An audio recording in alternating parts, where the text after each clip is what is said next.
What's up, San Diego? San Diego, turn it up.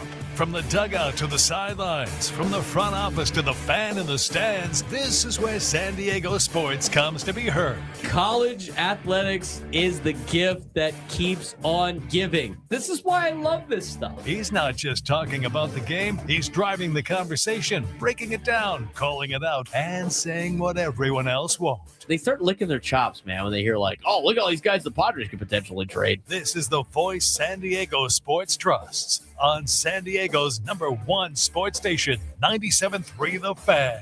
We're your favorite show's favorite show. This is the Braden Surprenant Show. Think about the children, the family show. Now, here's Braden Surprenant. What's up, San Diego? And a happy Tuesday to everybody out there in America's finest city. He's Frank Marchese. I'm Braden Surprenant. This is the Braden Surprenant Show, live and local each and every day from 10 to 2 on San Diego's #1 sports station, 97.3 The Fan. I was out yesterday, at the alumni golf tournament for Cathedral. I always participate in that. Give back to my school as much as I possibly can. So that was the annual tournament that I usually put together or usually am a part of. So I'll miss that day, most of the year or most years, honestly, on that. We did a pretty good job yesterday. Shot 9 under, which I thought was great. Got great shots from all the players on both of my my two foursomes. Had a great time out there at Fairbanks. Big thanks to Cathedral for putting that on, as of course the alumni board that puts that on. Fairbanks Rants for having us. It was a fun time to go out there and golf yesterday and come back home and be able to watch a Padres win. This is the first time we're talking about a Padres win from the night before in a long time, Frank. I mean, I forget what to do sometimes. They won. They won. Son of a gun. I can't believe it. I thought they were never going to do that again, right? Isn't that what everybody thought? Like they're just never going to win ever again and never play well. That was more or less it. Ever again. That's just kind of it. To be fair.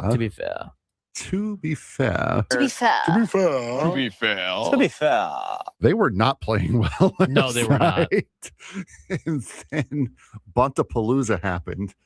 Yeah, they were not. I mean, I was going back and forth between the NBA Finals.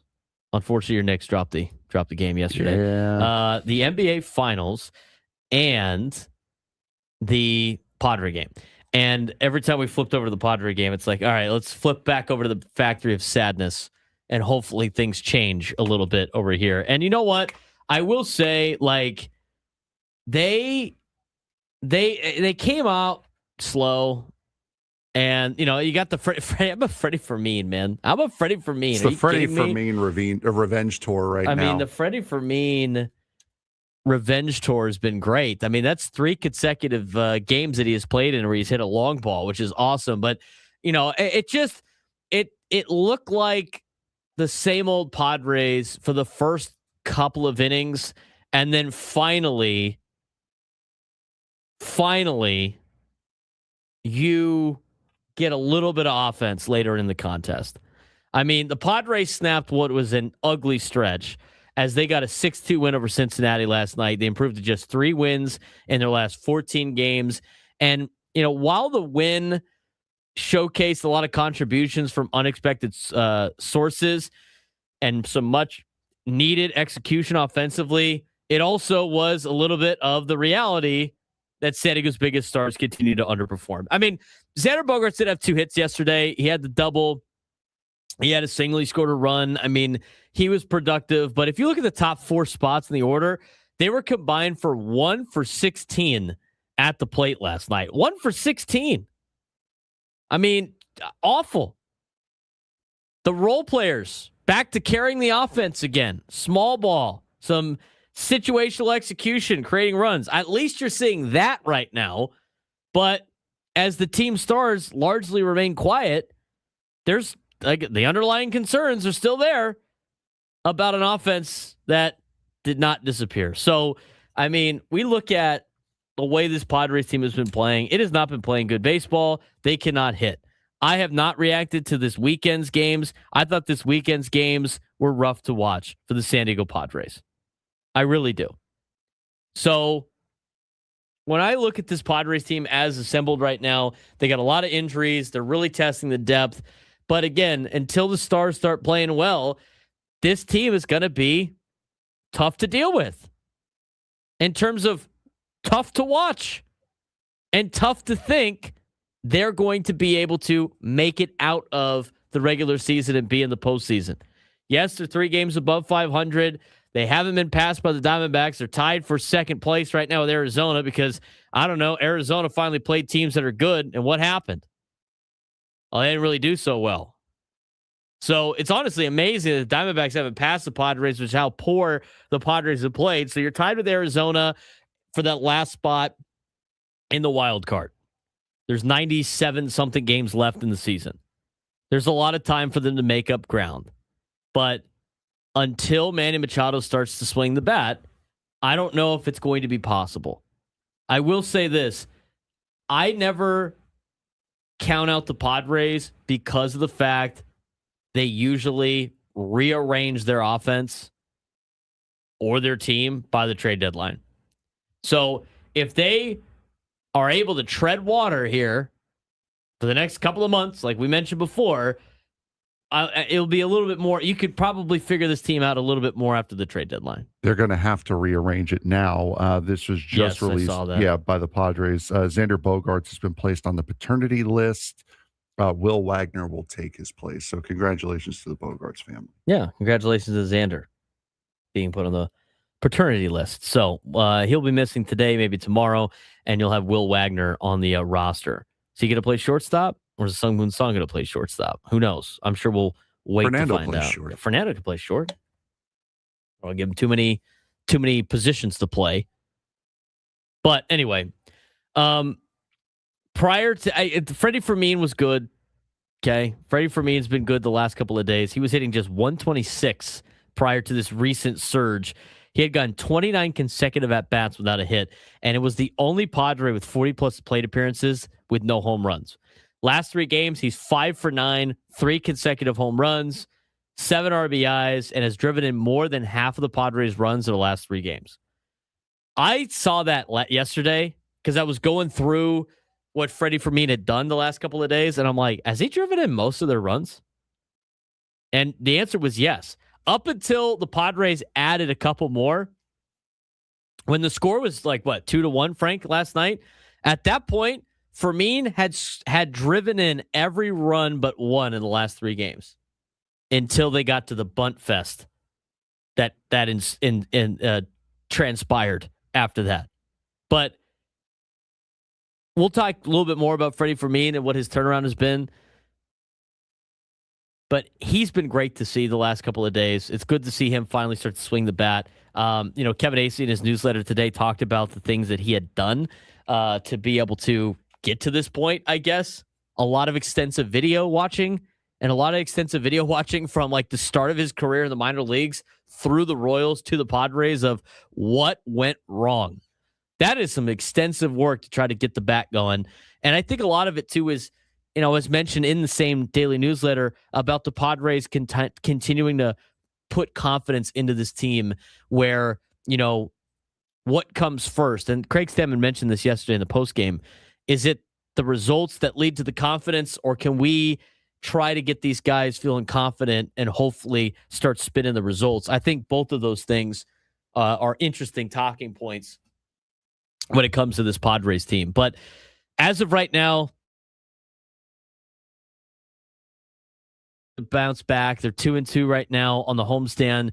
And if 500 in this month, like 500 play in the month of June, they're going to have to sweep a team here, or at least start playing a lot better baseball. And I think that's going to be very tough tonight against Chase Burns and the Reds. I mean, I watched Chase Burns pitch at Tennessee when he was there. I saw him pitch at Wake Forest as a college kid. I mean, he has an electric fastball, and what the Padres cannot do right now is hit fastballs. And you're not going to have Xander Bogaerts tonight. He's on the paternity list. Again, congratulations to the Bogaerts family. You're going to have Will Wagner up for the Padres at least today, maybe even tomorrow. But you look at this matchup tonight, I think it's going to be tough to try to get some runs off Chase Burns, something that has been very difficult for the Padres this year. 1, scoring runs on starters, and 2, scoring runs and hitting the ball against teams with high velocity pitchers. So we'll see what happens tonight. You like the way that they bounced back yesterday. And, we're going to talk about this in just a little bit about the Jase Bowen, Samad Taylor situation. They played great last night. They did their job to help this team win. You saw the excitement from both of them. You saw that youth movement. You saw that energy. I mean, that is something the Padres need here in the next couple of weeks, especially with how banged up they are and with the top of the order not really doing anything. And we'll talk more about the top of the order a little bit later as well. But you know what, Frank? It's good to talk about a win because we haven't done it in a very long time. Yeah, absolutely. And for last night, you mentioned the top of the order. Last night, 1 for 16, the top 4 went with 14 men left on base. That is putrid. Meanwhile, the bottom of the order, 6 for 10 with a home run, 5 RBIs, and 3 runs scored. I mean, it's just you're getting the contributions still from the least likely places. And the bottom 3 in the order last night were Jase Bowen, Samad Taylor, and Freddy Fermín. And that's the thing. Like, you love that when your stars play well because it means you have depth. You don't love that when your stars are the worst hitters in baseball right now. Of your big 3 now, 2 of them now are under 200. Manny and Merrill's under 200. Merrill is under 200 now. 2 of your big 3 are hitting under 200. I mean, bless you. We've talked about Manny to a high amount, and we've talked about Fernando to a high level. I think Bogart's bought some time because he started off really well and then has struggled, but at least he's been a little bit more consistent. We haven't really said anything about Jackson Merrill. I mean, he's been awful. But at least you know what?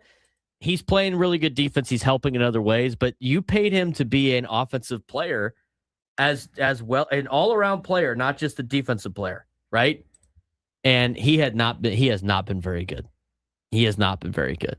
So when we come back, we're going to talk more about the offense. We're going to talk more about the stars, more about Samad Taylor and Jase Bowen. Padres get a victory last night. Hopefully they could turn it into a couple more victories over the next couple of days. Braden Surprenant Show off and running. San Diego's number sports station 97 through the Fan.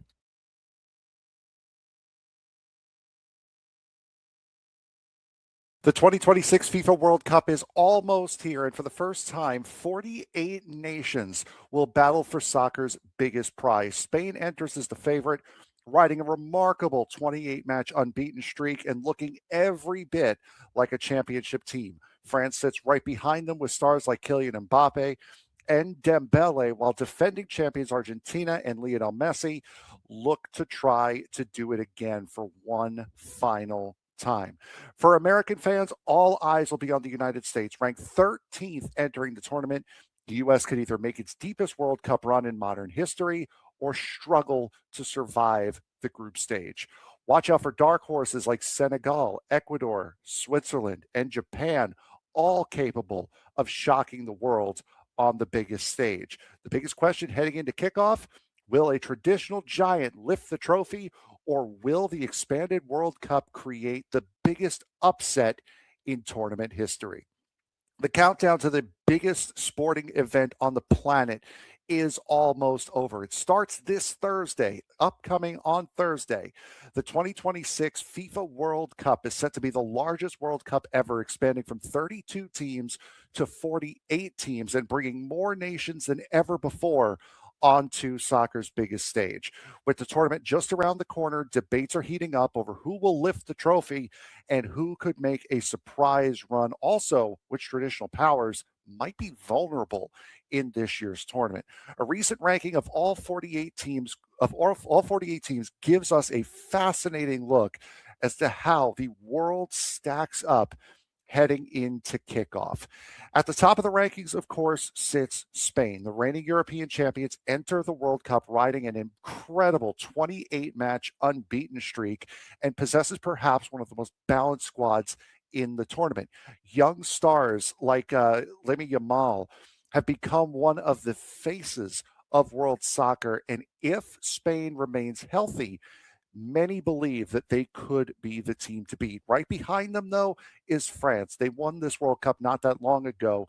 When you look at the talent that France has on their roster, it's almost unfair. Mbappe, Dembele, it's seemingly an endless supply of depth that makes France a legitimate title favorite once again, like they were 2 World Cups ago.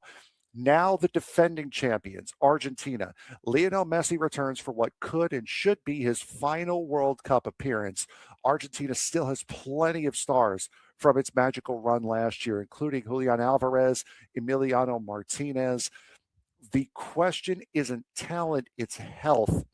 If Lionel Messi and several stars can stay fit, Argentina absolutely has the ability to repeat as World Cup champions. Now, rounding out the top 5 are going to be England and the Netherlands.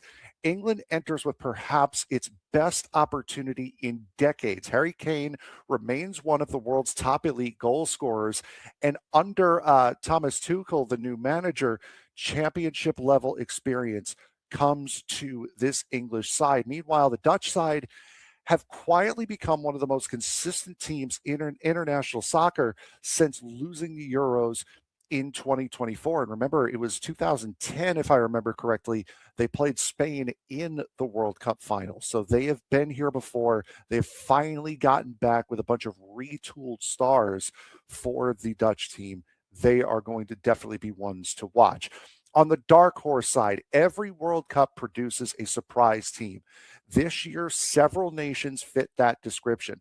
Switzerland, who we've seen here in San Diego, comes in at number 18 and might be the ultimate sleeper team for this tournament. They have favorable matchups, experience, and enough attacking talent to be able to make a serious run in the World Cup.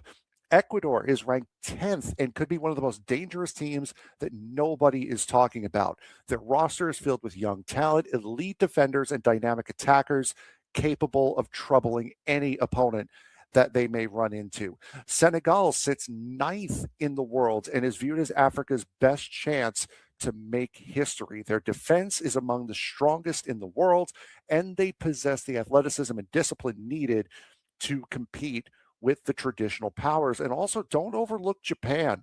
Japan comes in ranked 15th, and they've become the gold standard for Asian soccer and consistently punches above its weight class in tournaments. It wasn't but a few years ago that they were actually able to beat Germany in their group stage. So they have a very, very good squad, always do Japan. So they are going to be ones to watch. The host nations, the U.S., Mexico, and Canada, are all going to be under a lot of pressure with a ton of expectations coming into this tournament. The United States is ranked 13th and may have the widest range of possible outcomes of any team in the expanded field. At their best, the United States have enough talent to make a deep run into the knockout stages and capture the imagination of a nation. At their worst, 10:18 on a Tuesday. He's Frank Marchese. I'm Braden Surprenant. It's the Braden Surprenant Show, setting us over on Sports Station 97.3 The Fan. We are broadcasting live from the Bill House Studios. We know how. Talking about last night's win for the San Diego Padres. And we're talking about last night's win for the Padres. Got to talk a little bit more about Freddy Fermín, what Freddy Fermín had done, but also Samad Taylor and Jase Bowen. We're going to get to those two in just a second. But it's good to talk about a win. We haven't talked about a Padres win in a couple of weeks because when they have won games, it's been over the weekend. It's like one of the first times we have had a show in which the Padres won the night before. It's been a long time. Been a very long time. Padres beat the Reds last night 6-2. They improved to 34-31. Adrian Morejon got the win. He was 5-1 now on the season. Andrew Abbott, the starting pitcher for the Reds, took the loss. He is now 4-4. Walker Buehler, not too bad of an outing. 4 2/3 innings. Would nice to get a little bit deeper into the game, but only allowed 1 earned run. 8 hits, 4 strikeouts, 2 walks. Freddy Fermín, 2 for 3 with a home run, couple of RBIs. Samad Taylor was 2 for 4, 3 RBIs and a run scored. Bottom 3 in the Padres lineup with a combined 6 for 10 with a home run, 5 RBIs and 3 runs. Top 4 in the Padres lineup with a combined 1 for 16 with 14 left on base. How about Freddy Fermín, Frank? I mean, let's talk about him for a second. Fun weekend for Freddy Fermín on Saturday and Sunday, where he hit a couple of home runs. It helped the Padres win on Saturday, did not help the Padres win on Sunday. And prior to those the last three games that he has played, he was hitting just 126. He has now gone 29 consecutive at-bats without a hit, was the only Padre with 40-plus plate appearances with no home runs. In the last three games, 5 for 9, 3 consecutive home runs, 7 RBIs, and has driven in more than half of the Padres' runs over the last 3 games. This is something to me that hopefully he has found something and he's about to get hot. You could see the excitement on the home runs that he has hit. You could see how much of a weight was lifted off his shoulders with those knocks. I'm glad to see Freddy Fermín is starting to hit the ball. I mean, just hit the ball. It's been tough to watch. I saw a lot of people on social media going into the weekend trying to bring up the trade from last year again and how bad it is that Freddy Fermín and all this other stuff. I mean, he has really battled, I thought, behind the plate and taken a beating. I love that he's hitting the ball again. Obviously, you want the stars to perform, but it's good to get some type of production out of Freddy Fermín, and hopefully this starts a new trend where Freddie's going back to hitting the way he was when the Padres first acquired him. Yeah, we talked about it yesterday. He was, as you said, he went to 0 for 29 going into Saturday's game, botches the first sac bunt attempt, bunts it right back to Nolan McLean on a fly, and then got the bunt down the next time. And Craig Stammen said it post-game on Saturday night, is like, even when he got back to the dugout, he had a look on his face like, finally, I did something right. I helped on offense in some way, and then goes out and hits a game-winning home run and has hit 3 home runs in the last 3 days. So it's something as small as that can flip the switch and get the spark for a player. It could change just like that. Just as simple as properly getting a sac bunt down could be what does it for any one of these guys. And it's great to see for Freddy Fermín because he's been taking a beating here, especially lately. He's been taking it behind the plate all season long, got hit with another foul ball late in last night's game, but he's been starting to get beaten up by the fans a lot as well here recently. So to see him be able to get that weight lifted off his shoulders and finally look as though he's turning it around since that sacrifice bunt on Saturday night. I believe he's I think 5 for 7 or something like that. He has been, or a 5 for 9. He has been rolling since that sacrifice bunt. So here's a couple of things that Freddy Fermín has done, and this is what was laid out in Kevin Acey's newsletter this morning. He had gone back, and I read this morning, and I thought it was interesting, but he had gone back into the last couple of weeks. He's doing extensive video review in which he's been watching his at-bats from dating back to him being in the minor leagues in the Royals organization. And he was compiling all this video and looking through it, trying to figure out at what point have things gone wrong. And just like watching almost every single time, like his at-bats from the minor leagues all the way until, this year as a Padre, to try to figure out what has gone wrong. On top of that, which I think that's really remarkable. I mean, this is the type of effort and grit and details that the Padres are putting in that you don't see every single day. Not only was he working on that, and who knows if that's the reason why they were able to, he's been able to hit the ball a lot better. But the other one was support for manager Craig Stammen and the organizational confidence despite his offensive struggles. And this is where the conversation turned with the Padres on success or confidence, like which one comes first. It's like the chicken and the egg, right? And when you hear what Craig Stammen had to say about it, and I think it's interesting. He goes, quote, We just don't have many guys that are hot right now. And so when somebody gets hot, it's exciting, and we're all smiling and having fun. These guys are tight in the clubhouse, and especially when one of their brothers is kind of really, really scuffling more than he ever has in his career, it's just good to see when somebody snaps out of it and has a smile on his face and is able to do something for this team. We're talking with these guys. This is what Craig Stammen later on said. We're talking with all these guys and trying to build them up. You wonder what comes first. Does success come first and then confidence, or can confidence come first and then that leads to success? Nobody really knows the complete answer to that, but we're trying to breed that confidence in all these guys. We've had opportunities to sit down with Freddie individually, tell him he's our starting catcher, and that we believe in him. And we know this first couple of months is not who he is offensively. He's crushing on defense, and maybe that gave him some confidence.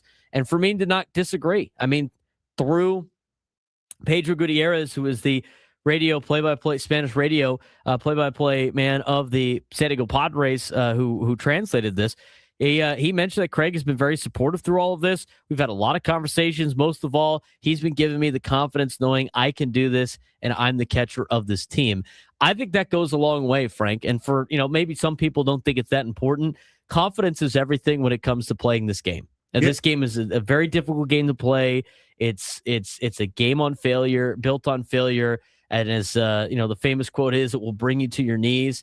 I mean, sometimes you need that support so you don't press even more, going like, I got to get a hit or I'm going to get cut, which is probably not the case, but I'm going to get a hit or I'm going to lose my job. I mean, these are added pressures that players put on themselves. It's good to get some of that reassurance from the organization on top of the fact that the hard work is starting to pay off for a guy like Freddy Fermín. You just think about it in life in general. If you got a bunch of stuff piling on top of you, it's good to hear from someone that one of those things you're worried about is something that you shouldn't be worried about. That is a weight lifted off your shoulders. That's one less thing you have to think about. And that's what it sounds like Craig Stammen and the coaching staff have been trying to do with Fermín, just all the stuff that he's thinking. Because I mean, we've all done it.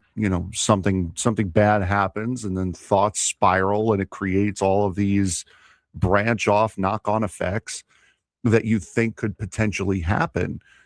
And to be able to cut off one of those branches, like Stammen and the coaching staff have been able to do, it really helps you focus on what really is the problem. So that sounds like what the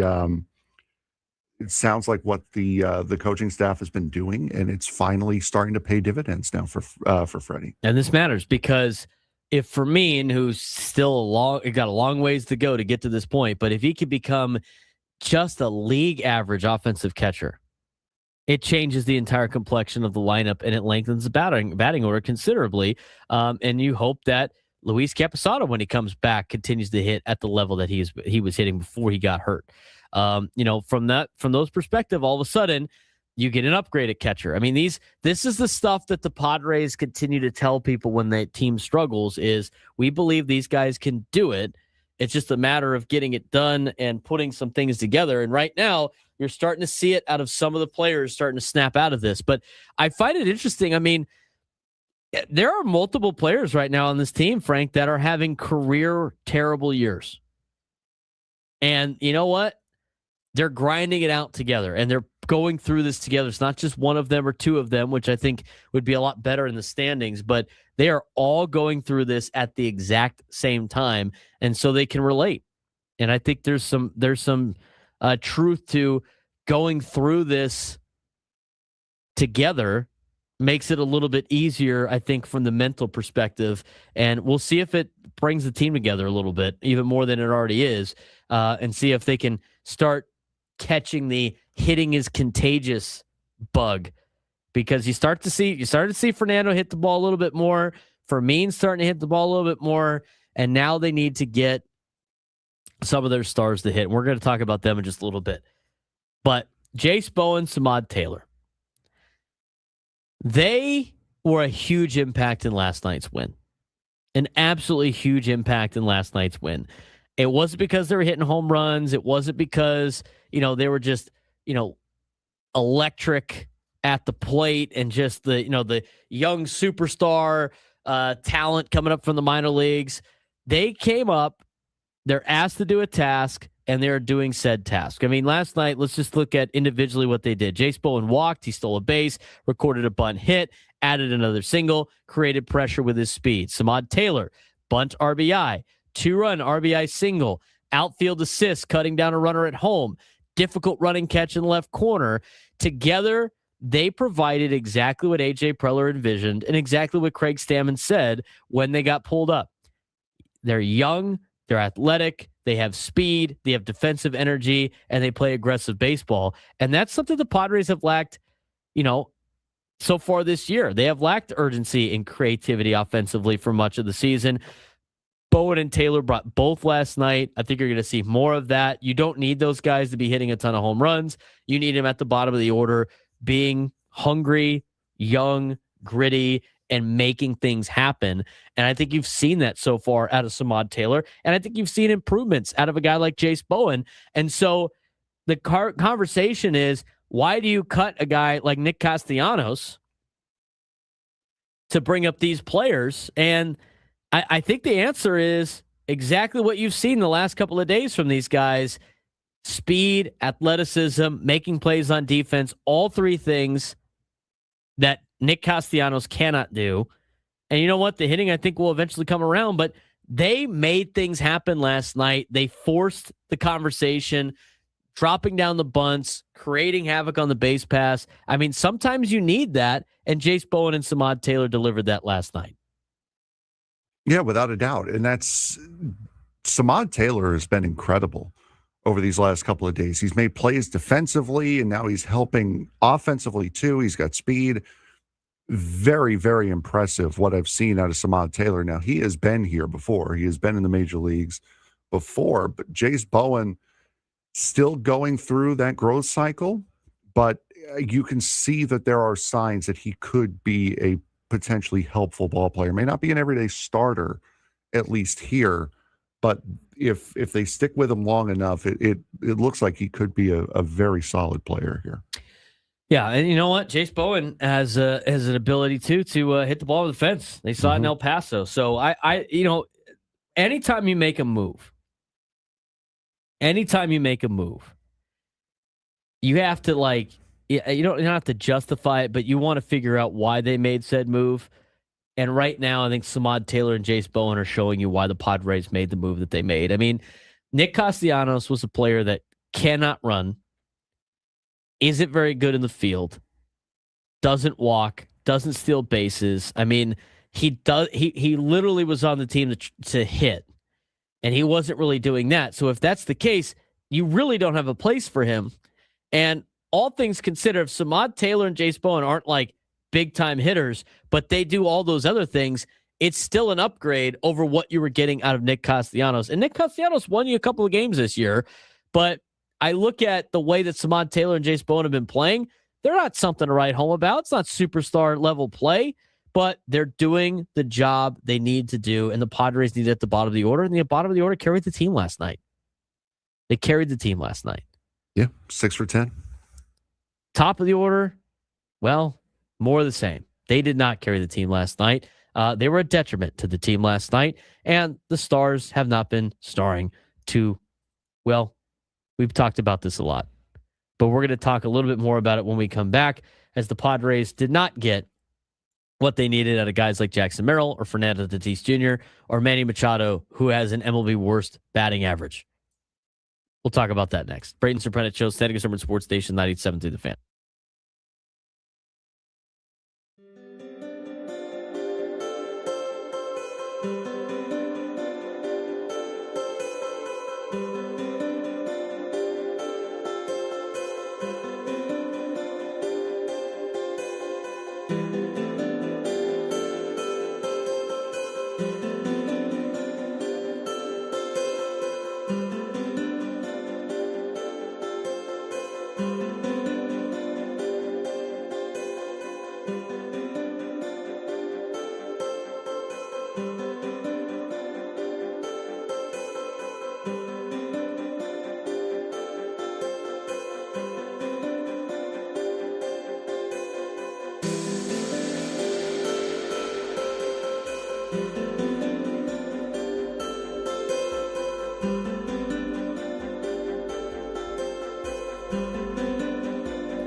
Logo from recovering the screen.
Yeah, so today, like, the internet's out, right? And, like, when this computer and the lights out, someone sort of spots Adam's, like, Adam, you hear Adam yell.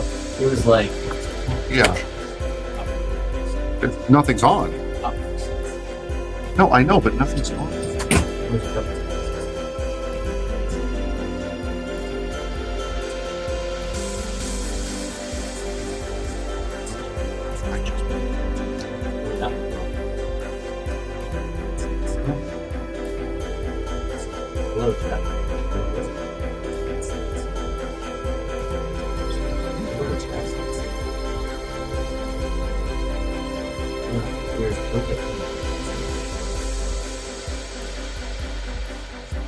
Could an off-spot speaker be selected on there?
10:39 on a Tuesday. It feels like a Monday, but yesterday was Monday. It was Monday off.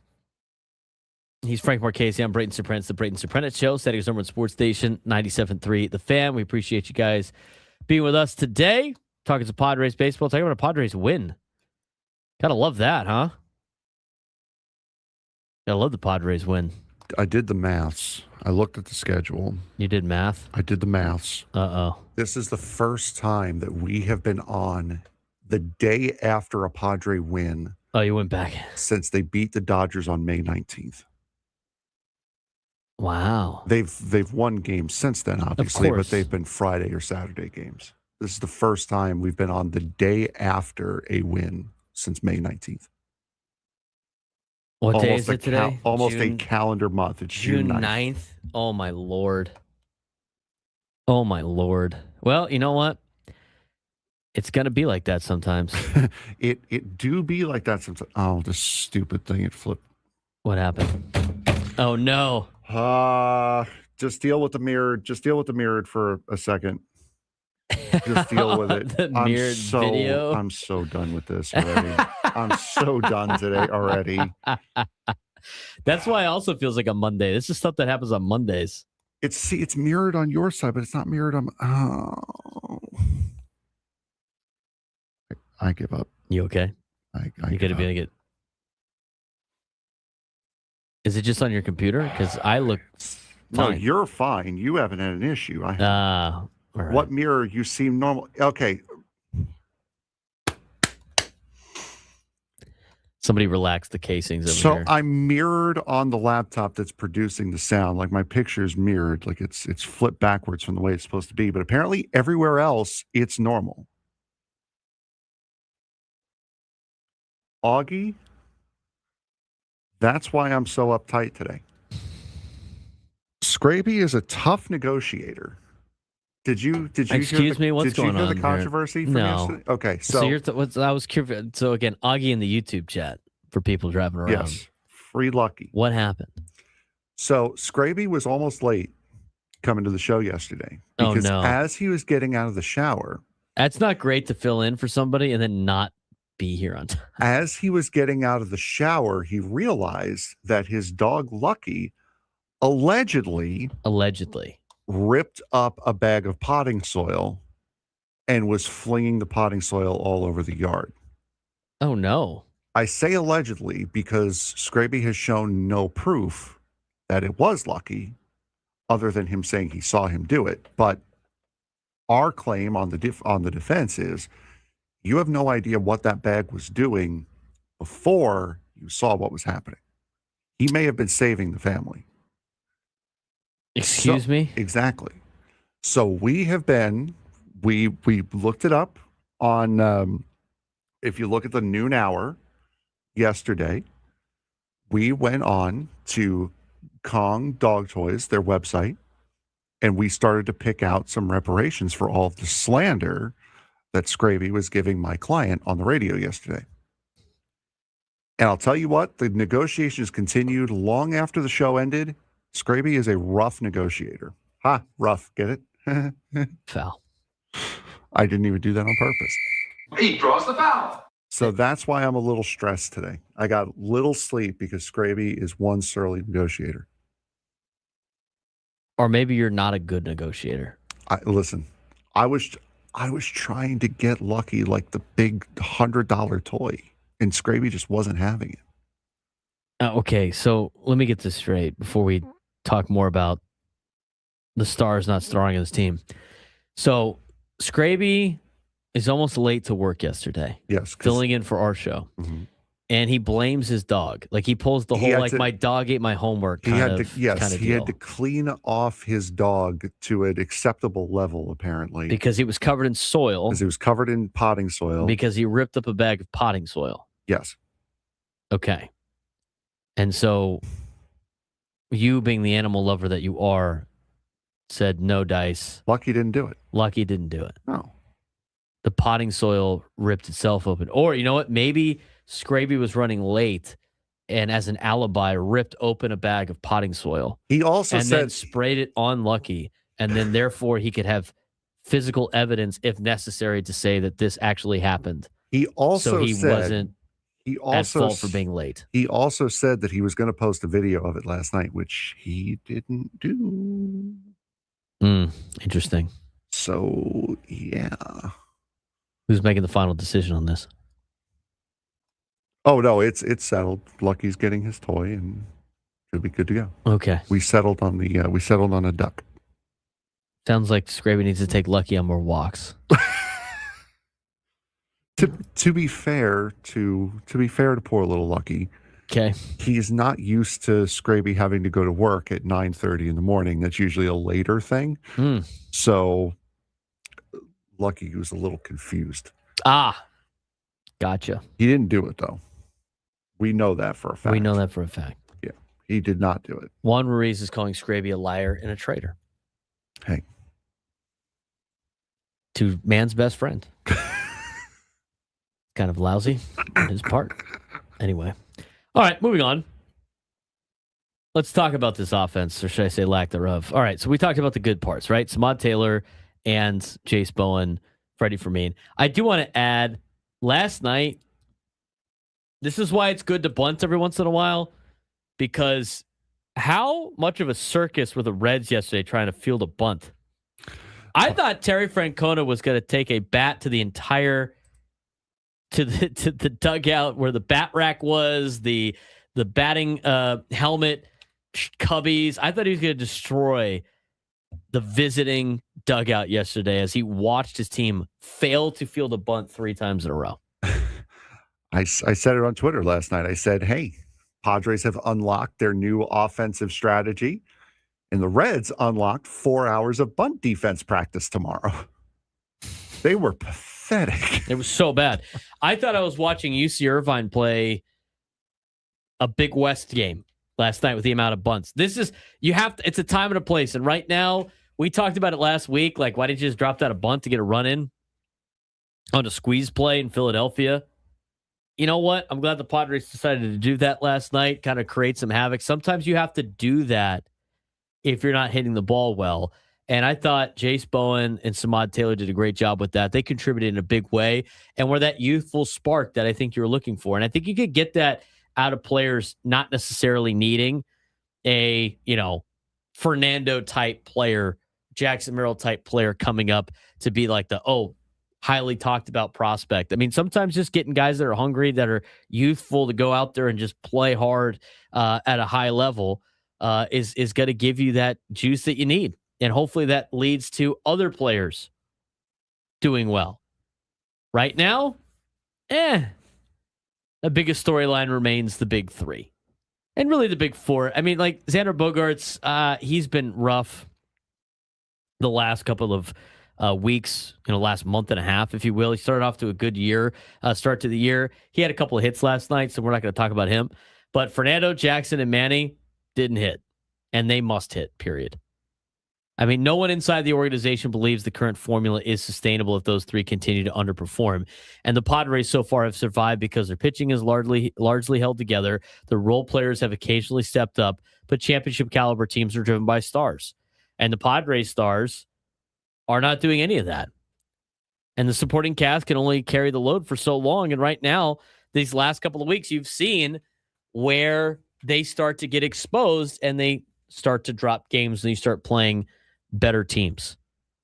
But I mean, the Manny Machado thing, and this, I didn't have time to talk about this, obviously, because I wasn't here yesterday. Did you guys talk about his whole thing with fielding independent pitching and yes, his we did. complaints We played the audio yesterday. Okay. What was your overall takeaway before I give mine? I mean, he was kind of right on some of those.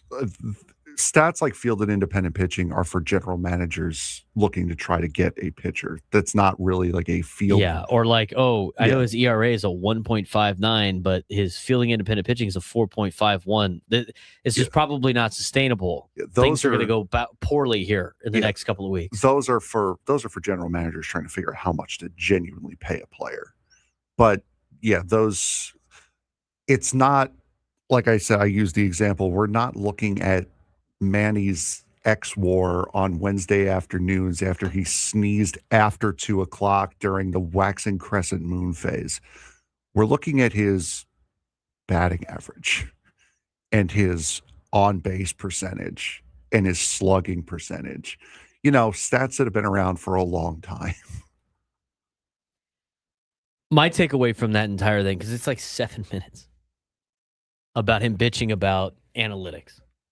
Okay, there's a couple of things. I think a lot of people were upset about the analytics part. Now, there's I will say this, like, for us conversing about the Padres, it's a way for us to be able to really see what's going on without having to, be part of meetings, right? Or be able to watch them up close in terms of, like, how they go through their mechanics. This is the stuff that you can just address because it's out there. It's public knowledge. I think it's better for fans to be able to figure it out, whatever. I think it helps a lot of non-baseball people be able to identify what's good and what's not good when it comes to swings and when it comes to approaches at the plate and yada, yada, yada, yada. In terms of the players, there might be a couple of tweaks they might be able to make. I think there are good reasons for analytics.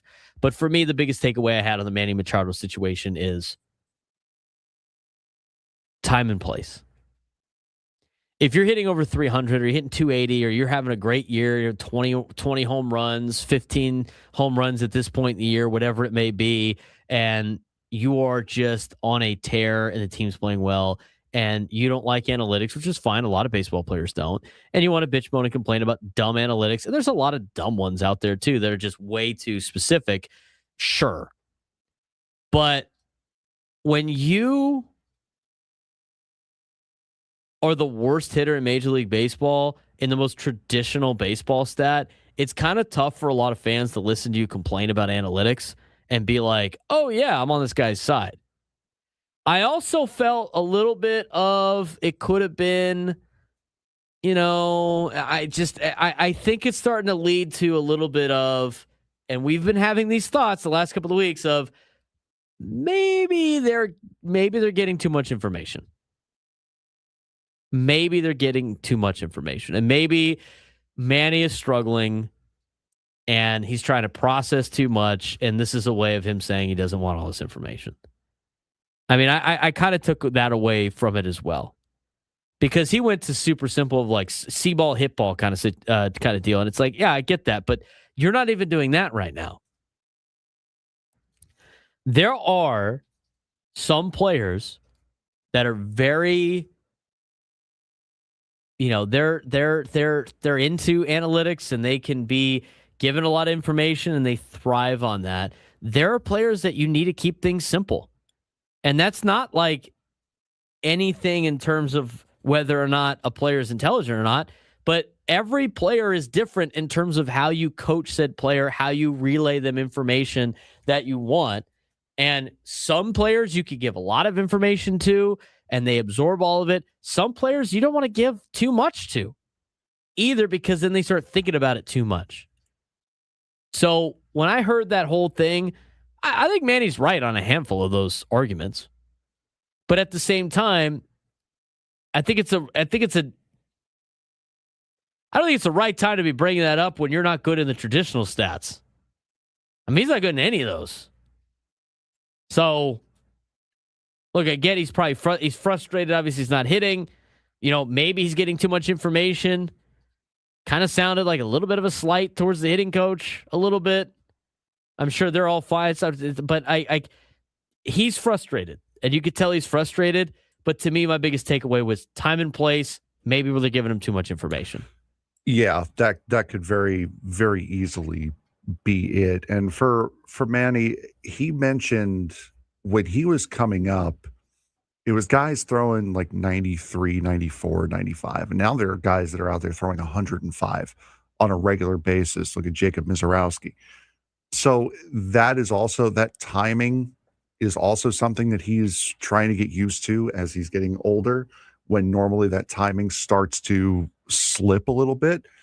So there's a lot of things that he is working through right now. And it's just, I'm sure it's a lot on him. And I would probably leave Manny alone a little bit if I were Steven Souza Jr. Just go out, get back to basics, do what you have to do. I mean, at this point, he's just working hitting a fastball because those numbers are just like plummeting. I know they're getting creative and they're getting tricky of like, oh, we should attack here, there, that, whatever. I mean, most of this team can't hit fastballs, which is a problem because when you get to the big leagues, you should be some of the best fastball hitters in all of Major League Baseball. I mean, in the world. Yeah, the best fastball hitters are in Major League Baseball. That's what got them there. And it's their ability to adjust off the fastball that makes them an incredible hitter. But they got to be able to take care of the first thing, which is fastball hitting. And we've given a lot of flack to Manny Machado, but like Jackson Merrill's not doing well with that either. He's swinging out of his shoes outside the zone. I mean, obviously he's frustrated. You can visibly see how frustrated he is because he hasn't been able to consistently put it together. But right now, I mean, you got to get anything out of these stars. At least you're getting something out of Fernando right now, but another 0-for-4 night last night. I think Fernando has turned for the better, even though he hasn't hit as many home runs. But right now, I mean, it's now going to come down to Manny and Merrill, and they gotta hit so bad. I honestly can't believe how bad Manny's been at offense this year. I really don't. No, he's been incredible. And again, 1 for 16 out of the top 4 in the batting order. That's not really the number that stands out. What stands out for me, 14 men left on base. Fernando came up with the bases loaded and nobody out late in that game and did not get a hit. Didn't even drive the run in. Then you had Jackson come up with 1 out in the same spot. It's like, we can look at those numbers when we come back. The music didn't play. Oh, and it's 56. So when we come back, we'll take a look at some of the situational hitting out of the stars on the Braden Surprenant Show. Settings over at Sports Station 97.3 The Fan.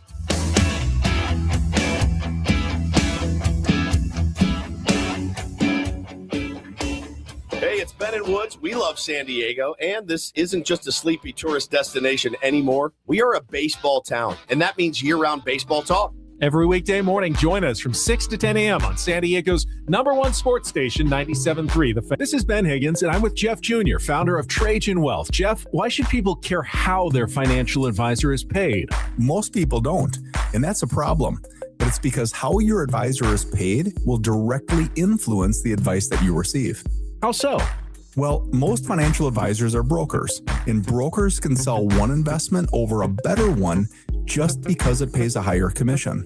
Fiduciary advisors are required to act in the client's best interest.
$11 o'clock on a Tuesday. It's Tuesday, Frank.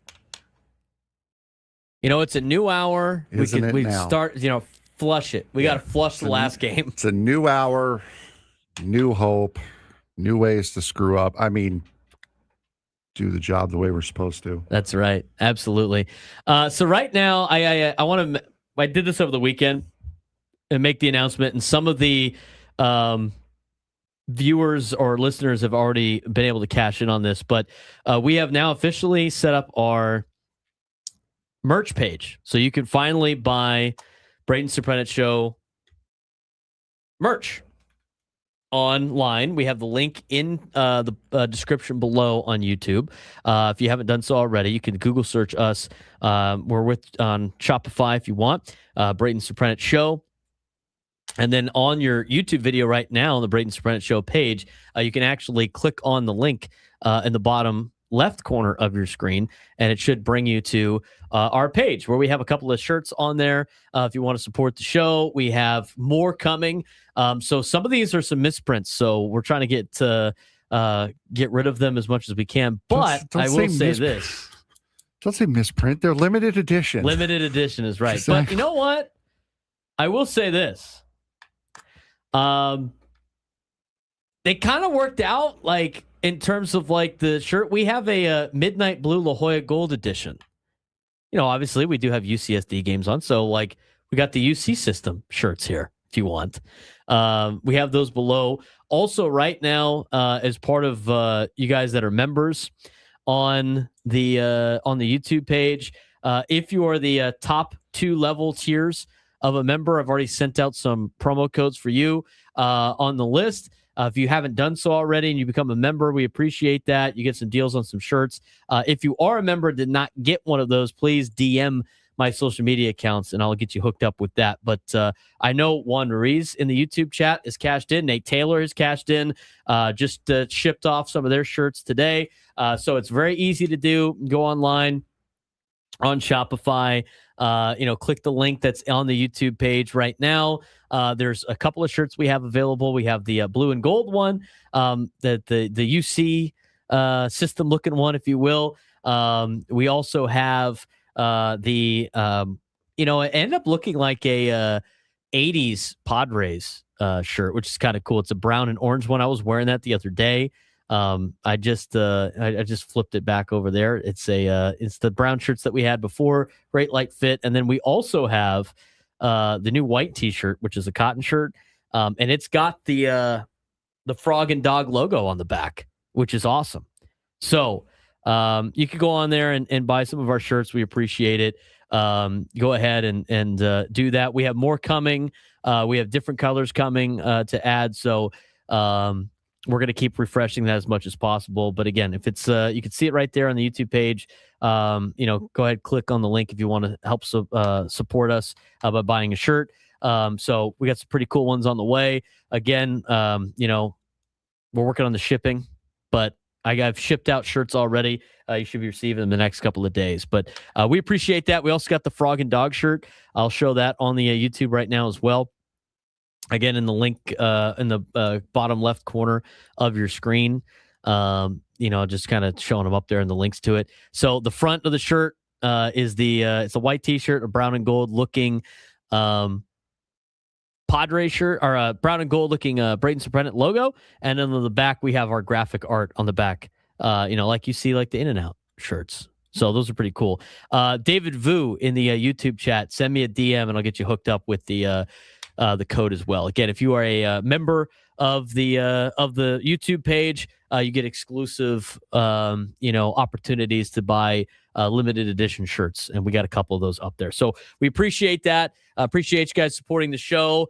Thanks to Rod, just bought a shirt. We'll get notifications when those happen. But if you haven't done so already, if you're thinking about doing that, want to support the show, wear the merch around town. Very comfortable shirts that we got. Frank's got a couple. I got a couple. We have the link in the bio below, and also we will have them flash on the YouTube screen throughout the show. So wanted to get that going, but it's good. We got some merch. I like, we might have to, we'll add new ones there and have some limited edition shirts. We got to come up with some windsock shirts, anti-windsock shirts, Frank. We're going to make some over the line shirts as well. So if you are a member of the higher tiers, you get to get the promo code for some of the shirts. And again, go back and check the membership rules, but it will show the ones that have the t-shirt deals. Again, Juan Ruiz cashed in on that. Nate Taylor cashed in on that. Rod, thanks again. We appreciate that. Anyway, 833-288-0973, 833-288-0973. Appreciate you guys doing that, helping us out. And again, we'll have more shirts pop up throughout the next couple of months and stuff. I got to plan. The OTL shirts I think are got to be purple. I'm gonna mix in some TCU looking ones. If you will. Yeah, you know what? We're covering all the bases here. Maybe we make a red and black one. Not for Texas Tech. San Diego State. Maybe. Anyway. All right, let's talk about this team a little bit more. And most specifically, we wanted to talk about the numbers that these guys have, the clutch stats, if you will. We'll get to that in a second. But you got to see a little bit of Mike Schilt ball yesterday out of the Padres, which actually poses the question for me of, should the Padres lean fully into Schilt ball? I mean, if this offense isn't built to slug, which we haven't seen it slug for some years now, should San Diego embrace bunting, steals, pressure baseball, and manufacturing runs every night rather than trying to play modern power baseball? My take on this is, if the Stars aren't going to play at a high level, then Frank, you got to find different ways to win baseball games and not be one-dimensional. I'm glad they finally did it last night. I'm not the biggest advocate for bunting. I don't want to see the top of the order bunt. But right now, if you're going to have to lean on the bottom of the order to make things happen, you got to put pressure on some people. And honestly, maybe they do got to dial up some bunting and steal. I mean, they've been stealing bases a lot more as of late, but I think you got to embrace it a little bit until you get your Stars back and some players healthy. Let's be brutally honest here for a second. I love to be brutally honest. How much is it going to really hurt if we saw Fernando and Manny and Jackson start bunting a little bit? How much is that really going to hurt at this point? Yeah. I mean, exactly. And that's what I thought watching it yesterday was, you got to get runs. This is a team that needs to get runs. Now, granted, you tied the game with back-to-back doubles, which is great, but then that inning really exploded because of bunting. And so I don't mind it. Honestly, it's there, like you said, time and place, and it worked last night. And the more and more you saw it happen, the more and more I'm like, you know what, Fernando, go bunt. I don't care. Just go. Jase Bowen's got some speed. Bunt. Just keep this going on down the line. And another thing just popped into my head. Speaking of Xander, with that big double that he had last night to really get the rally going, wait for him to come back. Because as we have found out, new dad power is very, very real. New dad power is a real thing. So I would not be surprised if we saw a little bit of extra pop in the first couple of days that Xander comes back. Yeah, maybe that's the case. Hopefully that is the case for the Padres. But I mean, I feel like, I know nobody wants to talk about how they're, waiting for the stars to be able to do some good things, but I really can't believe how bad Manny's been. I honestly can't. I mean, but his inability to hit a fastball right now at a high level is a little concerning due to the fact that he's 33, right? Like, and it wasn't supposed to be this fast of a decline. I know that happens every once in a while, but I wonder if it's just because like fastballs continue to get hotter and hotter out of these guys' hands, and almost everybody you're facing is throwing exceptionally high fastballs. And the other thing too, it's, a lot of stars aren't doing that particularly great around Major League Baseball. Some of them are, obviously, but I mean, if Manny Machado just plays mediocre baseball, this offense is like drastically better than what it currently is. I mean, I don't think anybody thought that Manny Machado was going to be the worst offensive player in Major League Baseball going into the season. No shot. No shot. I honestly couldn't pick anybody in the Padres to be that player. At the beginning of the season, if I told you, oh yeah, there's going to be one Padre that's going to have the worst average in all of Major League Baseball, I bet you people would say Luis Camposano. I think that's what probably fans would have said if we're talking about spring. Nobody would have said Manny Machado. But maybe a little bit of yesterday is going to create a spark for this Padres team. When we come back, we'll take a look at what they've been doing with runners in scoring position. I mean, as bad as the regular offensive numbers have been, it's kind of even worse in situational hitting. At least they created some action last night. Braden Surprenant Show, San Diego Summer Sports Station 97 through the Fan.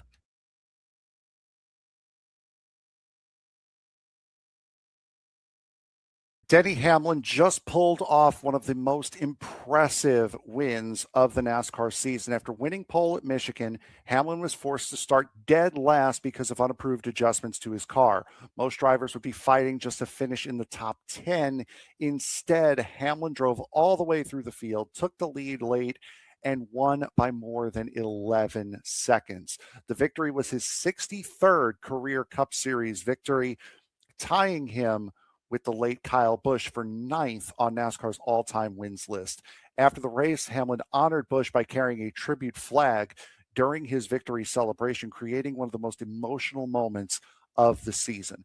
The win also tightened the championship race dramatically as Tyler Reddick suffered his first DNF of the season, cutting his points lead to Denny Hamlin from 97 points to just 51. With 11 races left before the playoffs, the championship fight is officially on, and if Hamlin keeps driving like this, the rest of the NASCAR garage should be very, very concerned. Denny Hamlin charged from last to first for the second week in a row. The biggest story of the weekend came from Michigan International Speedway, where veteran Denny Hamlin delivered one of the most impressive performances of the season.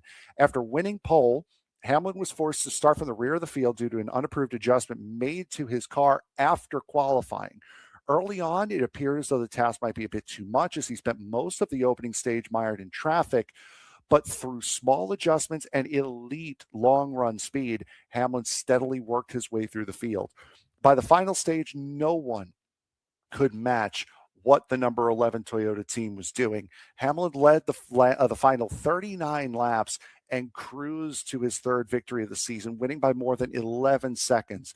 The triumph marked his 63rd victory of his NASCAR Cup Series career, tying him with the late Kyle Busch for 9th on the all-time wins list, a record that Kyle said earlier this season Denny Hamlin would most likely eclipse during this season. The victory carried extra emotion as Hamlin celebrated with a Kyle Busch tribute flag, very much like what Jeff Gordon did at Phoenix in 2008 with a Dale Earnhardt flag after he won the race there, honoring his former teammate following Busch's passing just a few weeks ago. Michigan had a lot of playoff and championship implications this season. Michigan also brought major movement in the championship standings. Championship leader Tyler Reddick suffered his first DNF, did not finish, of the season after being collected in a multi-car accident, while Hamlin capitalized with the victory. Hamlin was also involved in that wreck. He just did not get any damage to his car. As a result, Hamlin cut Reddick's championship lead from 79 points to 51 with just 11 races remaining before the playoffs. That's still a full race plus coverage for Tyler Reddick, but he went into that race with 2 races plus worth of coverage. Now it's just 1, and that means a heck of a lot. The playoff bubble is also tightening dramatically as only 26 points separate Shane Van Gisbergen in 14th place from Joey Logano, who is in 17th, making every point critical moving forward. Coming out of this race, it was a race of attrition, and you saw it early. 11 caution flags. This was the most that the track has ever seen in one race. A 20-minute red flag after a very, very hard impact by Christopher Bell and Chase Elliott with about 50 laps to go that actually broke the safer barrier. So the red flag was to repair the damage to that barrier, pull the steel part of the wall out, and replace the styrofoam blocks behind the wall, stuff you will see coming up in San Diego in a couple of weeks. Multiple multi-car crashes all throughout. Major incidents involving Chase Elliott and Christopher Bell, as I mentioned before, battling for second. That's the one that broke the wall. In the end, patience and experience proved to be just as important as speed. For the Craftsman Truck Series with the O'Reilly Auto Parts Series off this week, the Craftsman Truck Series, Corey Heim continued his dominant 2026 season with a dramatic victory in the Truck Series at Michigan. The reigning series champion held off teammate Caden Honeycutt in a thrilling last-lap battle, winning by just 65 hundredths of a second. So very, very close finish. The victory was Heim's 26th career win in the Craftsman Truck Series, and added yet another track to his growing list of successes. Heim has now won at 22 different racetracks in the Craftsman Truck Series, something that only Ron Hornaday Jr. can say in the series. This win comes just 1 week after Corey Heim announced that he will join the Cup Series in 2311, racing full-time for them next season. So this performance served as just yet another reminder of how 11:18. Broadcasting live at the Bailout Studios. We know how. All of our guests join us on the SDCCU fan hotline. It's not Big Bank Banking. It's better. He's Frank Marchese. I'm Braden Surprenant. This is the Braden Surprenant Show. San Diego's #1 sports station, 97.3 The Fan. All right. We did get a chat in the YouTube chat about, said new to the chat, played some pro ball. It doesn't have to be one or the other, slug or small ball. No, it doesn't. In fact, it's better if you can find multiple ways to win baseball games and be an overall well-rounded offense. But right now, the Padres are doing, well, they're not really doing anything, to be honest with you. But it's kind of been feast or famine for them so far this year. When we look at the numbers, and again, I mean, let's pull up just this year in particular. I mean, we want to talk about runners in scoring position. We want to talk about clutch stats. We want to talk about situational hitting. I mean, overall, we've done this exercise, Frank. I mean, Manny Machado in a Padres uniform hasn't necessarily been that clutch in terms of those statistics. Just in general, like late and close, all this other stuff. But let's look at the splits for this year, because as bad as the offense has been with the top of the order, it's not much better in terms of like situational hitting. per se. And we'll start with the overall team before we dive into the numbers of certain players. But, I mean, we've been looking at these numbers for a long time now with the first batter of the game stats. 164 average, not great. Leading off an inning, 192, not great. Leadoff hitter's actually doing better now than everybody else in the order, Frank. Did you know that? Did you see that? I did not know. Okay, I'm gonna preface this by saying, because somebody last time we went over these numbers was like, oh, well, what's the context? The Padres are below average in all these numbers. In fact, most of these numbers are like near the bottom of all of Major League Baseball. The Padres leadoff hitter is hitting 228. Their number 2 hitter in the batting order is hitting 215. Their 3 hitters hitting 197. Their cleanup hitters hitting 226. Their number 5 hitter is hitting 219. Their 6th hitter is hitting 216. Their 7th hitter is their best hitter in the lineup. He's hitting 248 with a 691 OPS. Bless you. So not only does the 7th hitter in the order have the best batting average, they also have the second best OPS on the team per any lineup spot. The 7th hitter. And it's not like that guy's just raking. It's 248 with a 691 OPS. For the Padres, hitting 213 with a 673 OPS. The number 9 hitter is hitting 170 with a 574 OPS. That is historically bad across the board. There's not one position in that lineup, Frank, you're like, wow, that spot in the order is getting the job done. Not one. No, not one. Not.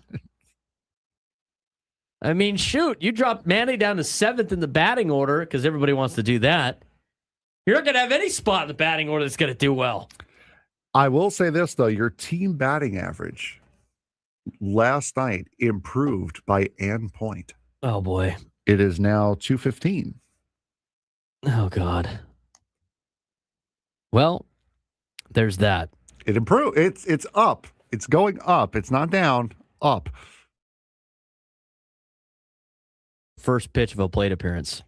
If the Padres swung at the first pitch, they're hitting 221. If they took the first pitch, they're hitting 213.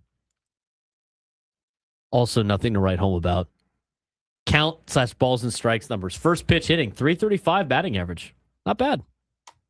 1-0, 314, 2-0, 341, 3-0, 333. You know what? At least they're doing well in hitters counts, I guess. Let's get to runners in scoring position, where the Padres are hitting 241. Especially after last night. Padres are hitting 241 with a 732 OPS with runners in scoring position. The most at-bats with runners in scoring position this year. Jackson Merrill. Most at-bats. We got to go plate appearances.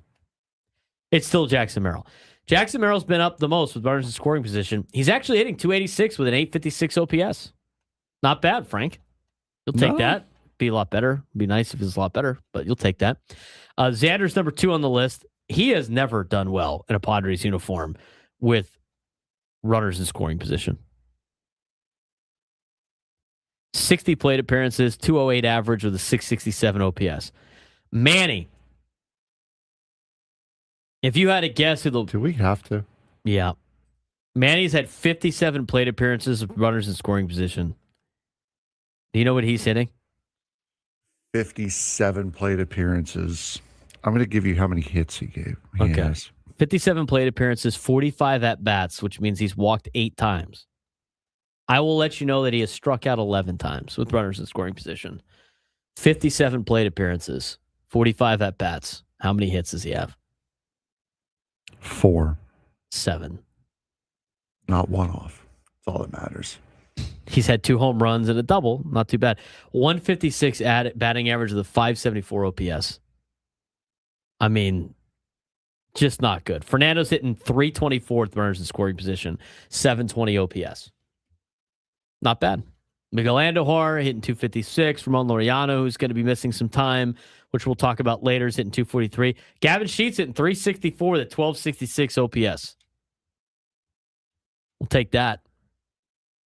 Yeah, and again, a lot of the runners in scoring position numbers are going to be a little skewed because of how well they did in April with runners in scoring position. Correct. They have not been that team the last month and a half. Samad Taylor hitting 667. Jase Bowen hitting 500. Attaboy. Price Johnson, Sungmoon Song, both hitting 111. Not really good. I mean, you can start looking at some of these, like men on, runners on third, right? Runner on second. You could do on first, less than 2 outs, on third, less than 2 outs, on third with 2 outs. I mean, you could have like the 2 out with guys on base too. I mean, all the numbers across the board are not very good. You want to hear about clutch stats? 2 outs and runners in scoring position. The Padres are hitting 235. It's not, terrible. But you look at the amount of plate appearances they've had. Xander Bogaerts, 32 plate appearances, hitting 154, 2 outs and runners in scoring position. This is like the clutch factor. Tatis is hitting 261. Jackson's hitting 263. Manny's hitting 267. So not too bad across the board like that. In terms of hitting with in a tie game, Padres in a tie game are hitting 204 as a team. I don't know how much you can really get on the Padres about that. I mean, just being tied throughout the game. I mean, that's scoreless games too, right? So I don't really view that as like an important stat. They have their hitting when they're ahead, hitting when they're behind, high leverage, medium leverage, low leverage. I mean, and you could do it by inning too. The Padres, do you know what they're hitting in the first inning? 084. 156. Hey, maybe a lot better than people think. They're hitting 156 in the first inning with a 513 OPS. They hit 190 in the second inning, 217 in the third inning, 239 in the fourth. That's kind of like the second time you'll see the starting pitcher. 218 in the fifth, 194 in the sixth, 229 in the seventh, 244 in the eighth, 238 in the ninth. They've done well in extra innings, although they've only had 9 at-bats in extra innings. Innings 1 through 3, 189. Innings 4 through 6, 218. Remember, they were really good with innings 7 through 9, hitting in the month of April. That's now dropped to 237. I mean, this is just getting it gets ridiculous with some of these stats. But I will say this: overall, based on everything we've said, it's not good. It's just bad. It's just bad offense. I don't know how many more times we need to go over these stats. We know it's bad. We can see it. It's god awful. And last night, again, you started hitting against a Reds bullpen that has been equally as god awful as the Padres offense. You got a bunch of hits off of a bad bullpen. Andrew Abbott had shut you down the entirety of that game, and he's going to get hung with a loss because he happened to give up the tying run, and Gavin Sheets scored on a squeeze play. I just here's my thing. Like last night, I thought the bunts were great because it created havoc, and you needed to find something. Mm-hmm. I don't think you should be doing that every single at bat, but to me, we got somebody in the YouTube chat going he turned the game off because of 3 bunts in a row, and one in the YouTube chat responded with turned off a win. It's yeah, I get it. You don't want to, it would be fun to just slug and rake all over the place, but you have to find different ways to win games. And right now, dropping down bunts is doing that. They did it on multiple, but I honestly at that point, it worked out so well, you might as well have Fernando bunt. Because you know what he did? He didn't bunt. Did he get on base? No, he got out. He flew out to shallow outfield. Jackson Merrill runner up. Probably should have bunted. He didn't either. What did he do? He got out. Inning was over. Bottom of the order got the job done by bunting. I will say this. The most enraged I was yesterday. I was so enraged about it, I actually forgot about it until right now, about Jackson Merrill. It reminded me of Jackson Merrill. I thought the worst at bat of the entire night was in the first, I think it was the first inning. Was it the first inning? I think it was the first. I think it was the first inning. I got to go back and confirm. But because I want to say it was the first inning, and the Padres had a great chance to get things going early in the game, and just just unprecedented, undisciplined at bat that was just mind-boggling that they would do this. I'm looking it up to just double check. Yeah. Fernando Tatis Jr. started off the game with a 4-pitch walk. And not a single pitch from Abbott was close to the zone. Not one freaking pitch is close to the zone.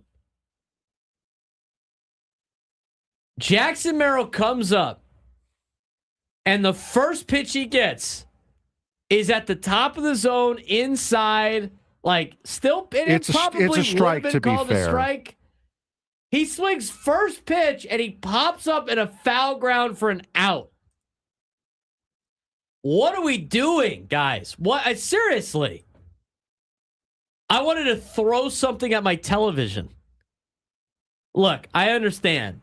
If the guy grooves one right down the middle, that's your pitch, or whatever your pitch is that you think you can absolutely rake, the first pitch after a 4-pitch walk, I'm not against swinging at it. But if you're going to swing at it, you better do some serious damage with it. And when you're an offense that is struggling as much as the Padres offense is, to start a game off against the guy who has owned you in his career, I mean, completely has owned the Padres in his career. Now, the Padres able to get 3 runs on him yesterday because of the fact that the bullpen let him down. That's neither here nor there. But they got 2 off of him. They only got 1 off the bullpen. But you look at how this guy has played against the Padres, and the first thing you do in the first inning is after he walks the first batter on 4 pitches, you swing at the first pitch and you pop it up and foul ground. And you wonder why the guy's hitting 198. You know what? Maybe it's because he is hitting 198 and he's trying too hard.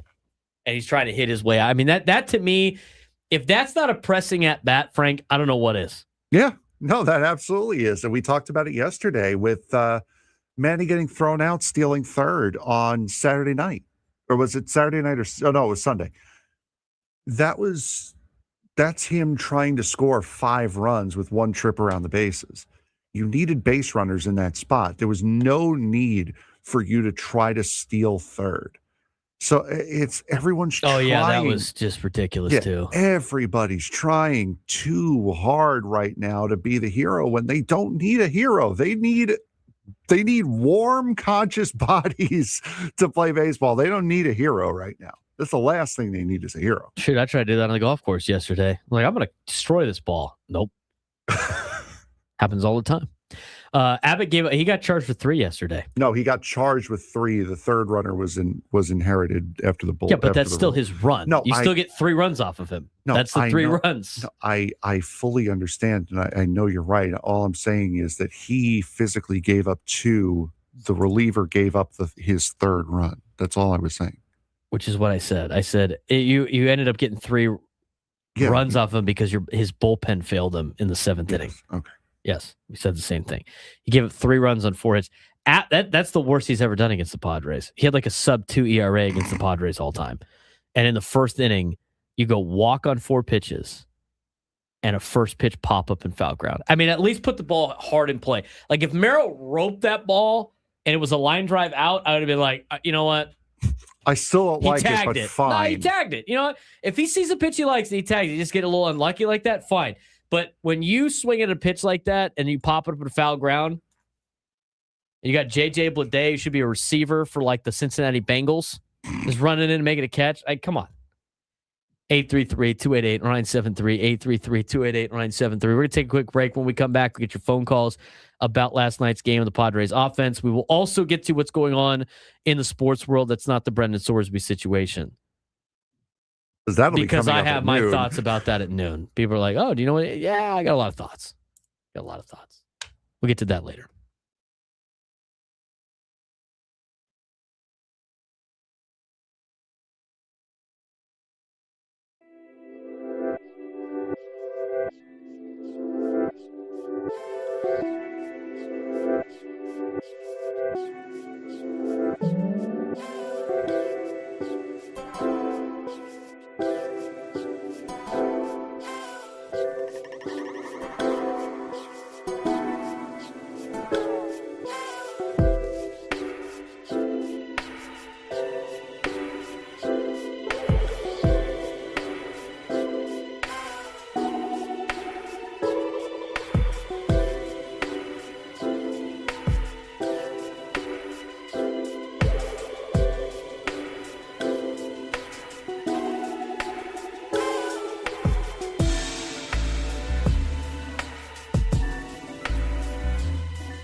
All of our guests join us on the SDCCU fan hotline. It's not Big Bank Banking. It's better. He's Frank Marchese. I'm Braden Surprenant. It's the Braden Surprenant Show. San Diego's #1 sports station, 97.3 The Fan.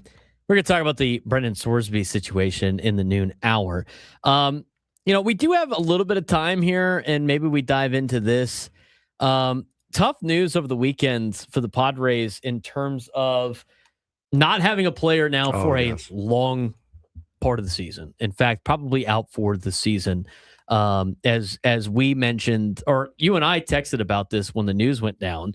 And now I guess you can trade for an outfielder because now the Padres do need, in fact, an everyday outfielder. Padres lost Ramón Laureano to a hip injury. He was placed on the injured list, and then he ended up having surgery on his hip. The context of this, of course, it sounds like he has been dealing with this issue since 2021. He opted back then to just kind of keep doing some treatment to be able to play.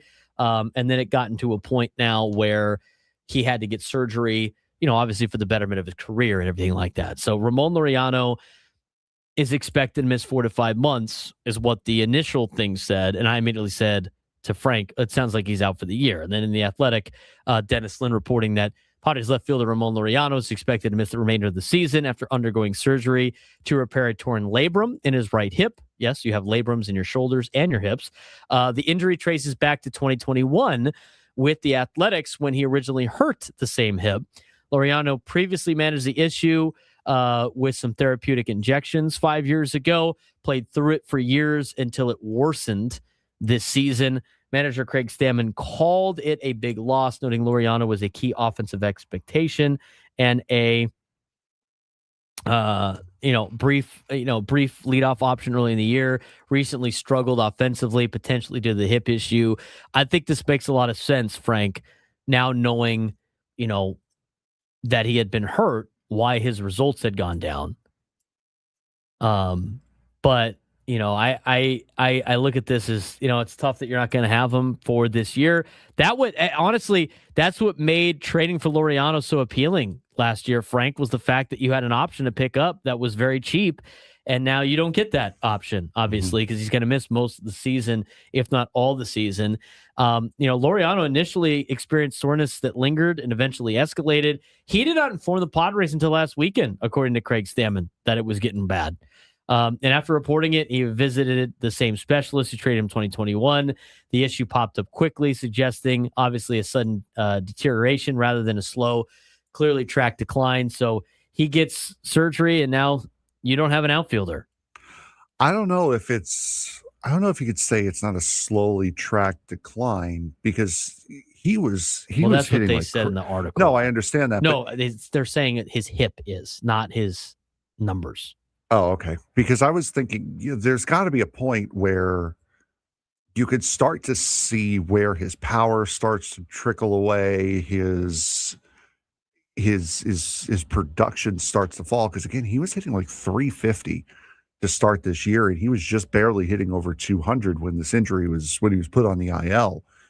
So I wonder if something happened during one of those games where he was leading off, whether he tries to beat something, and then it starts to go. He can maybe start to feel something start to go, and then it just completely let go. Yeah, I mean, he was acquired from Baltimore last year, and he was great in 2024. He was great last year. He had 9 home runs, 812 OPS after joining the Padres last summer. This season, early strong start followed by weeks-long slump, 660 OPS. And a career-high strikeout rate. And he had already been trending downward before the injury diagnosis, complicating, obviously, the evaluation of his true offensive value. Now with this, I mean, the Padres have promoted Jase Bowen and Samad Taylor. You guys know that. Corresponding move was they designated Nick Castellanos for assignment, who didn't do very well. Bowen is projected as a 4th outfielder type, and Taylor is viewed as a light-hitting utility depth piece. Obviously, they're not impact bats, but I think this opens up the conversation about the trade deadline, where now all of a sudden you have a spot to trade for a bat. Because before, you really didn't have a spot to trade for a bat. And yes, I know the offense isn't very good, but it's because a lot of the guys that are everyday starters are not very good, not the bench piece guys who actually been playing. You don't want to take guys like Ty France and Gavin Sheets out of the lineup, or even Miguel Andujar, who I know has been dealing with some injuries. But those are the only guys you can replace. So before, it made sense that you would be just looking at pitchers. But right now, Frank, I think this opens the door for the Padres to really be hunting some bats for this lineup. And I threw out a couple of names of like prospects that I would consider, bringing up names like a Walker Jenkins, a guy who should be up in the majors, just doesn't really have a spot.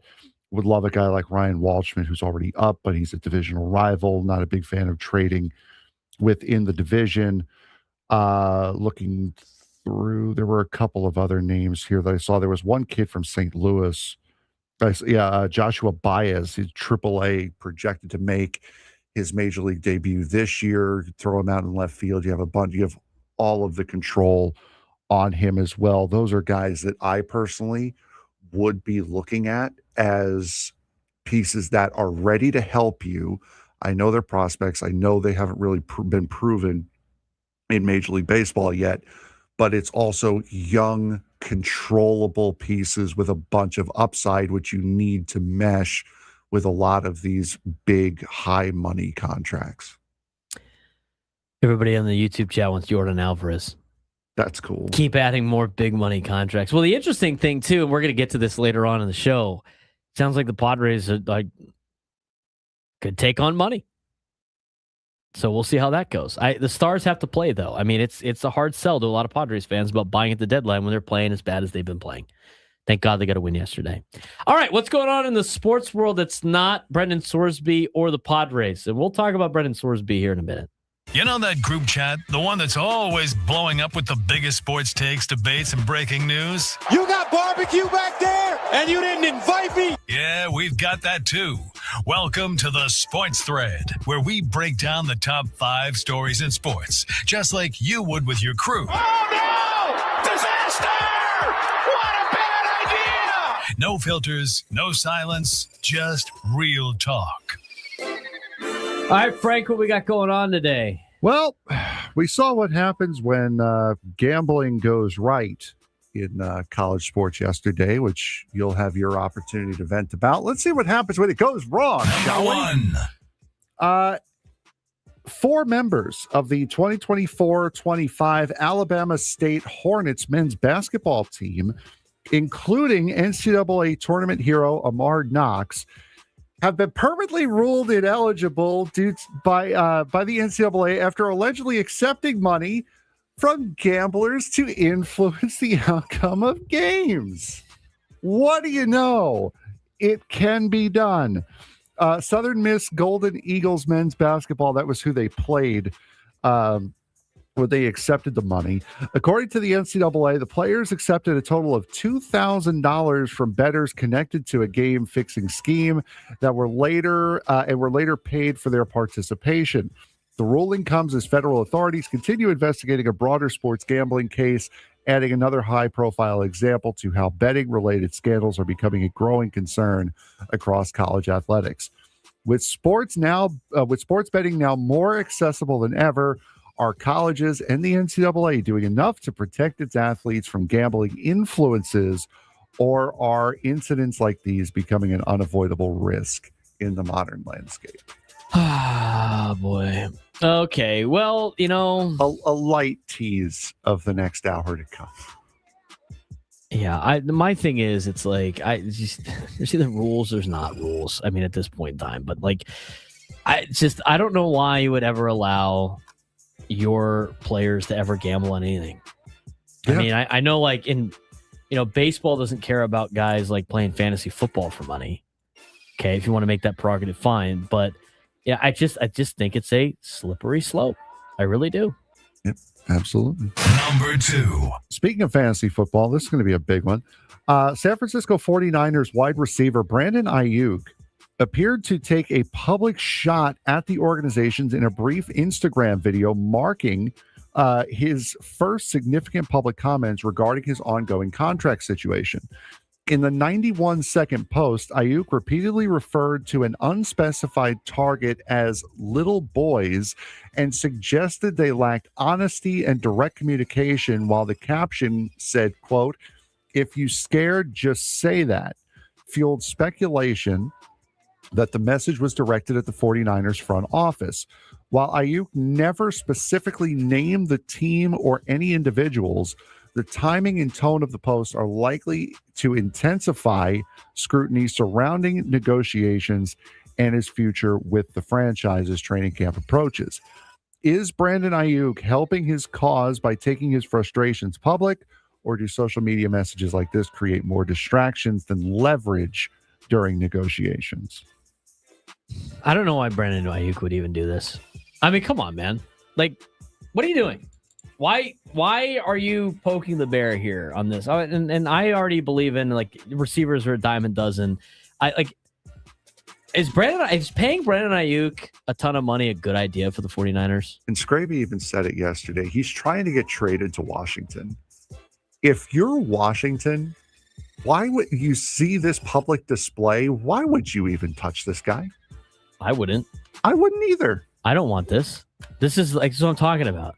You could find the same production that Brandon Ayuk gave you in draftable receivers that might not be this much of a headache. Spending big money on receivers makes zero sense. It makes no sense. The only reason why you would do it is to excite fans that don't know anything about football.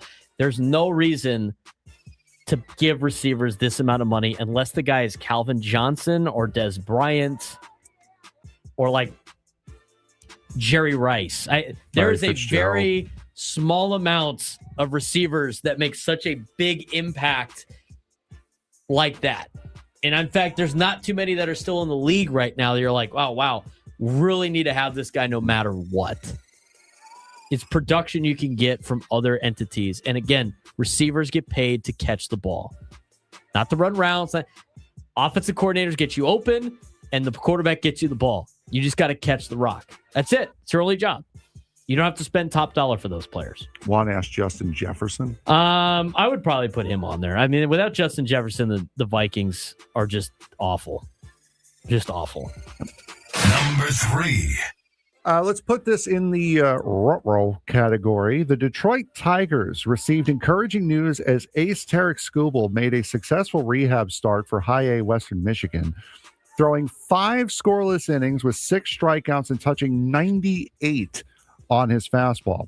2-time American League Cy Young Award winner looked sharp in his first game since undergoing a minor elbow procedure in May, allowing just 2 hits while throwing 54 pitches.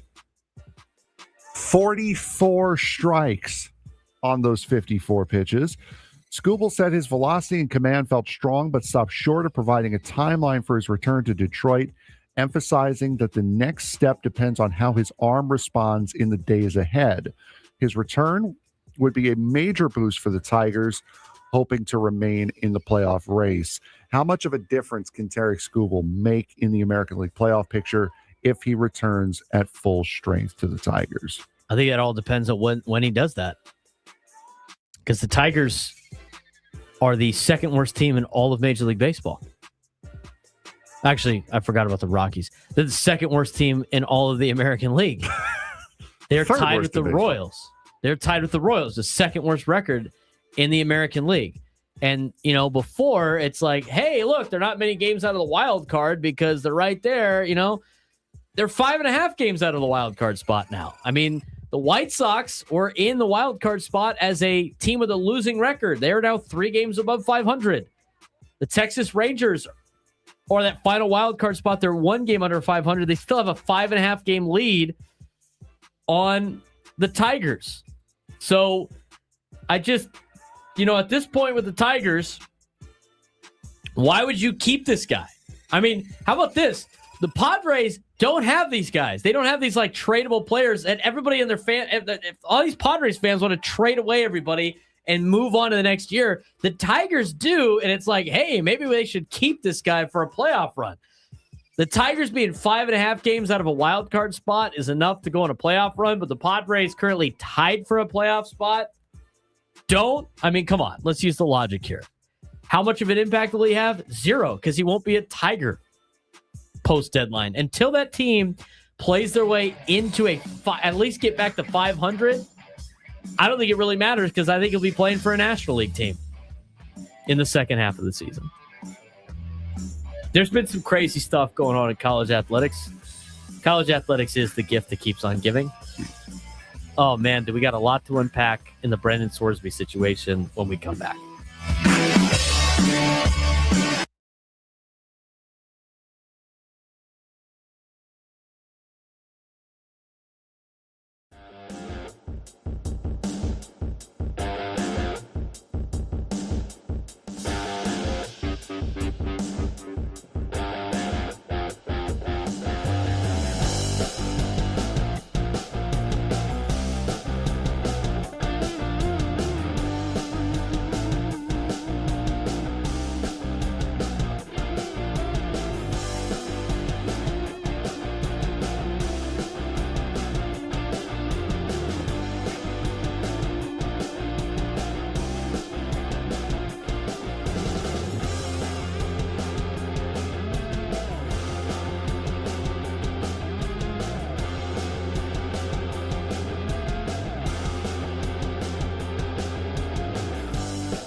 matters in this city, you're hearing about it right here. The Michael King contract, super creative. I think it's a great win for the Padres. Real opinions, real takes, no wasted time.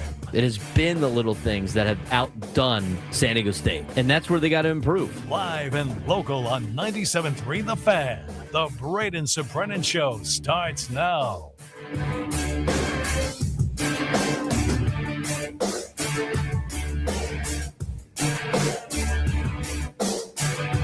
Broadcasting live at the Millhouse Studios, we know how. He's Frank Marchese. I'm Braden Surprenant. It's the Braden Surprenant Show, San Diego Sports Station 97.3 The Fan.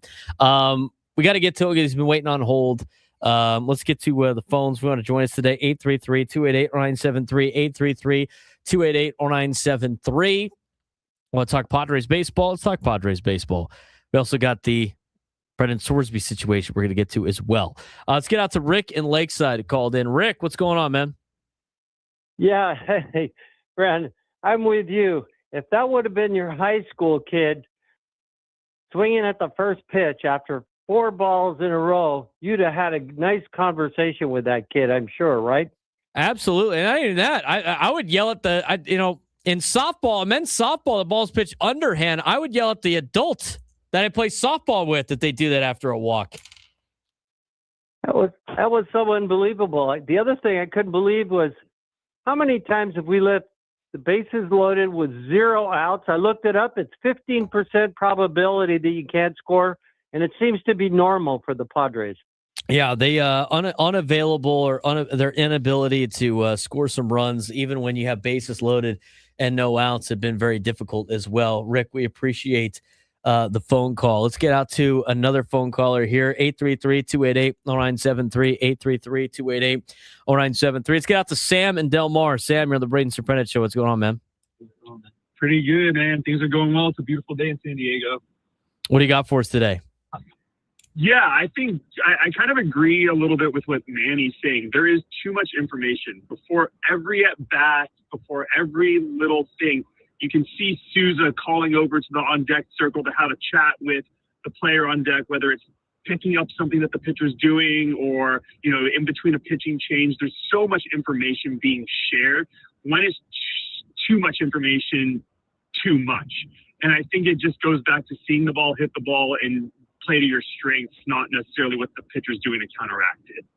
Yeah, I think sometimes you get a lot of, sometimes certain players don't like a ton of information before they go up to a bat, or like in any sport. I mean, I know players, over the years that I know I could give extra information to, and they feed off of that. And I had players where if I tell them anything more than what we just have to do ourselves, it's going to complicate things and things are going to get screwed up. And so I don't mind him like giving a breakdown to some of the players right before they go out to bat on pitching changes.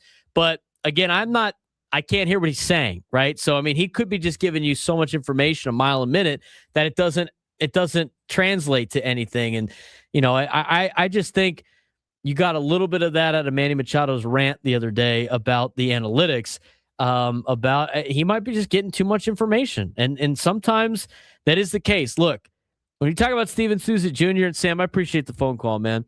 When you talk about Steven Souza Jr., played for the Rays, learned a lot under the Rays organization, worked in the Dodgers organization. I mean, these are two of the more analytical teams in Major League Baseball. And so, for a guy like Steven Souza Jr., it could be a situation where like, oh, this worked in these particular places, and this is great information, which it probably is. I mean, I bet you they have tons of great information over there. But that doesn't mean every player feeds off of that information as much as maybe some of the players did in Tampa, or maybe some of the players do in Los Angeles. And you have to adjust a lot of the time when you coach the information per player and learn how each player understands the assignment, if you will. And some people need more information and some people need less information. And that takes time to kind of develop that throughout the course of a season. So I understand why it might not be working to an extent. But I think like there's just sometimes you give them too much information. There's a couple of things that they probably need, like, hey, look, this guy throws a lot of sliders here. He likes to do this after that. I mean, keep it to like 1 or 2 coaching points, and then you got to let your guys play. I think that comes with experience of coaching. But I appreciate the phone call. 833-288-973, 833-288-973. Okay. Let's talk about what's going on in college athletics, specifically in college football with Brendan Sorsby. Does anybody know who Brendan Sorsby is? Okay, just to kind of recap to get you to where we need to hear this. So Brendan Sorsby is a quarterback that is currently at Texas Tech University. Brendan Sorsby has not played a snap for Texas Tech yet. Okay? Brendan Sorsby was a transfer from Cincinnati, who played at Cincinnati, I think, the last couple of years. And before that, he was at Indiana. So, Brendan Sorsby has been a quarterback at Indiana and Cincinnati. He played in 2022 at Indiana. He played 1 game. He was 3 for 6 in that game with 8 yards, threw a pick as a freshman. In 2023, as a redshirt freshman, 10 games he played for Indiana, was 135 for, 237 with 15 touchdowns and 5 picks. Played 10 games in his second year. His third year was in Cincinnati as a sophomore, played all 12 games as a starting quarterback, threw 18 touchdowns, 7 picks. And last year for the Cincinnati Bearcats as a junior, played in 12 games, completed 207 of his attempted 336 passes, 61% completion percentage, 2,800 yards, had 27 touchdowns and 5 picks for the Bearcats. That's the context of who he is as a player. So during this offseason, he entered the transfer portal and he got a big contract by Texas Tech and NIL money to be their starting quarterback for 2026. Over this time, it was reported that Brendan Sorsby had gambled on sports. And what initially started this conversation was a sports book or an app, I can't remember off the top of my head, had reported to the authorities about an irregular account ended up being Brendan Sorsby's account. Brendan Sorsby, since being a quarterback at Indiana in 2022, had placed over 9,000 bets and more than $90,000 on sports. And not only on sports, but on college sports. And not only on college sports, but college football. And not only on college football, but for Indiana while he was at Indiana. Now, he has claimed that he has not bet on games involving himself playing in because he did redshirt that first year and only played in 1 game. But according to NCAA rules, you cannot bet on any sport at any level that the NCAA has. So, since the NCAA has football, you cannot gamble on the NFL. You cannot gamble on the UFL. You cannot gamble on any level of professional football. Same thing with soccer team. Any sanctioned NCAA sport, you are not allowed to gamble. As an athlete, as an administrator, as somebody in the athletic department, if you are a part of the NCAA in any capacity, and you are a employee or a student of these schools and you're involved with sports, you cannot gamble on any level of sport that is also sanctioned by the NCAA. Brendan Sorsby had gambled on 9,000 different bets, wagering over $90,000 over the last handful of years. So what did the NCAA do? They said, you're done. Like, you cannot play this year, which is significant because this is Brendan Sorsby's last year of playing college football. He is a senior. This is his last year of eligibility. So he filed a complaint towards the NCAA. Well, problem with that is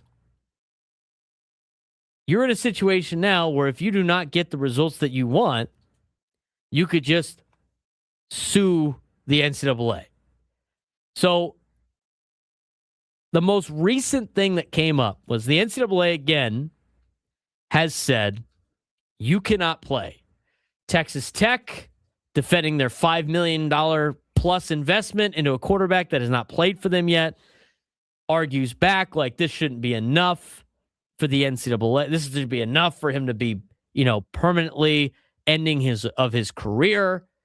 He had a gambling addiction, but it's okay. He checked into rehab for his mental health of a gambling addiction, and now he's all better. That's what they decided to play. It was ruled. They sued the NCAA in court, and what they asked for was a temporary injunction, which basically means that they don't start the court case until later on, which means he is eligible to play until they do this court case. The court had granted yesterday Brendan Sorsby the temporary injunction, which allows Sorsby to play despite NCAA lifetime ban. The NCAA has immediately filed an appeal and requested an expedited review. Sorsby admitted to approximately 9,000 total bets, $90,000 total wagered, bets across college football, college basketball, and other sports, some wagers tied to his own programs while at Indiana. I have told you all of this. The NCAA punishment for doing said thing is ineligibility for betting on his own team. Judge ruled the exclusion would cause irreparable harm to player development and mental health. Conditions for eligibility: must continue gambling addiction treatment, participate in counseling, Gamblers Anonymous, and submit monthly compliance reports. Sorsby will miss the first 2 games against Abilene Christian and Oregon State. He is eligible for the Big 12 opener versus Houston. And the trial, Frank, is scheduled for February 2027 when, I don't know, Brendan Sorsby is no longer going to be playing college football because he will be getting ready for the NFL draft. The NCAA warns ruling threatens competitive integrity enforcement precedent. Big 12 leadership has expressed concern over ruling impact. Ongoing broader gambling and eligibility legal battles across college sports. Separate legal issues include potential investigations and a $1 million dispute with Cincinnati over a transfer agreement. I mean, this is ridiculous. The full trial is now scheduled on February 8th, 2027 in Lubbock County. The NCAA has immediately appealed to Texas Appellate Court in Amarillo, Texas. All appellate judges are Texas Tech law grads, by the way. We'll see how this works. Big 12 have held emergency conference call. More meetings are scheduled from their athletic directors and their power to be. Some athletic directors have floated the possibility of not playing Texas Tech, not only in football, but in all sports. Conference could theoretically sanction Texas Tech under bylaws. Potential penalties include postseason ban, scholarship limits, revenue distribution cuts. Precedent cited: Big 10 suspension of Jim Harbaugh, Michigan sign stealing case. Big 12, $2 million fine against Baylor football program for all of their terrible allegations that they were hit with. The NCAA maintains maintains that permanent ineligibility should stand. Injunction includes strict mental health and compliance conditions. Broader concern, of course, courts overruling NCAA enforcement authority. All right. So that's all the information that you need. And here's my take, like a lot of people's takes that we have seen. At this point in time, are there any rules that the NCAA can really enforce?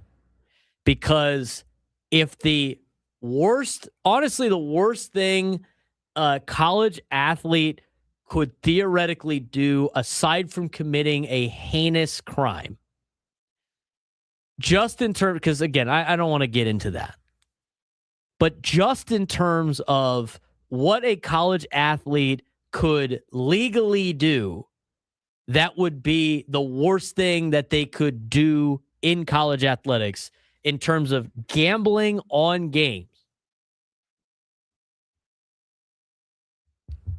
And that, somebody that is admitted to doing that, and that doesn't lead to permanent ban, I don't know what other rules the NCAA could potentially enforce at this point in time.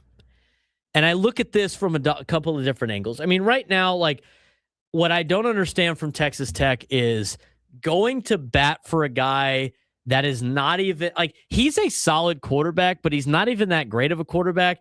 And Texas Tech is literally putting their institutional integrity on the line for a kid that's not even taken one snap at Texas Tech, and they don't even know if he's going to be that good or not because they spent $5 million on the kid.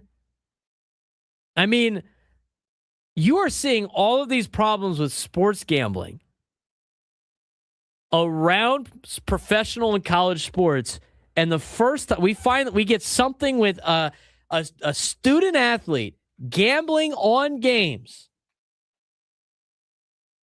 on his own team, and now that's not even punishable. What are we even doing anymore? I seriously, I get the whole NCAA is big bad NCAA, but I mean, the rules are the rules, and you cannot have college athletes gambling on their own sport. We don't tolerate that in any level of sports. But right now, we're just going to say, oh, he had a gambling problem and now he has fixed it, and therefore he shouldn't be punished for this. What are we doing? I love the fact that the Big 12 is going like, you know what? Why don't we just not play them in anything? The Big Ten has said the same thing. They're having conversations about if you have any scheduled events with Texas Tech, maybe you should change that. The SEC is mad at this as well. But my biggest takeaway, aside from like all the BS that circles having this happen in college athletics, is the fact that if you're not going to enforce this rule and you can't, I don't know how you can enforce any rule. I mean, what is stopping any college? What is stopping any college from getting anybody to play for them who's ineligible, filing for an injunction, and just letting the kid play? What, for like previous, like, or for like sanctions after the fact? I mean, this is getting ridiculous.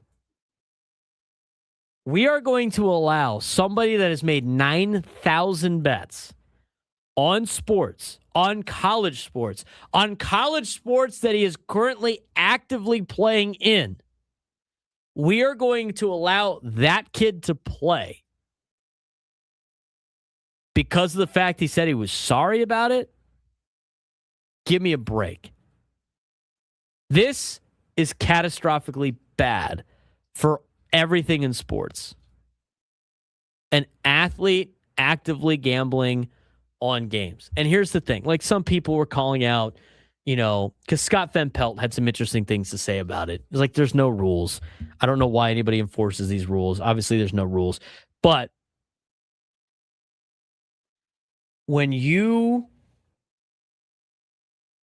there's a difference between, having gambling in sports and having the athletes gamble on sports. There's a difference. And so, yeah, like, gambling's not going away. They've legalized it in most states. I mean, it's all over the place in sports. It's a big moneymaker for all these entities. That's not the problem. The problem is you cannot have your athletes that dictate the outcomes of the games also part of the action.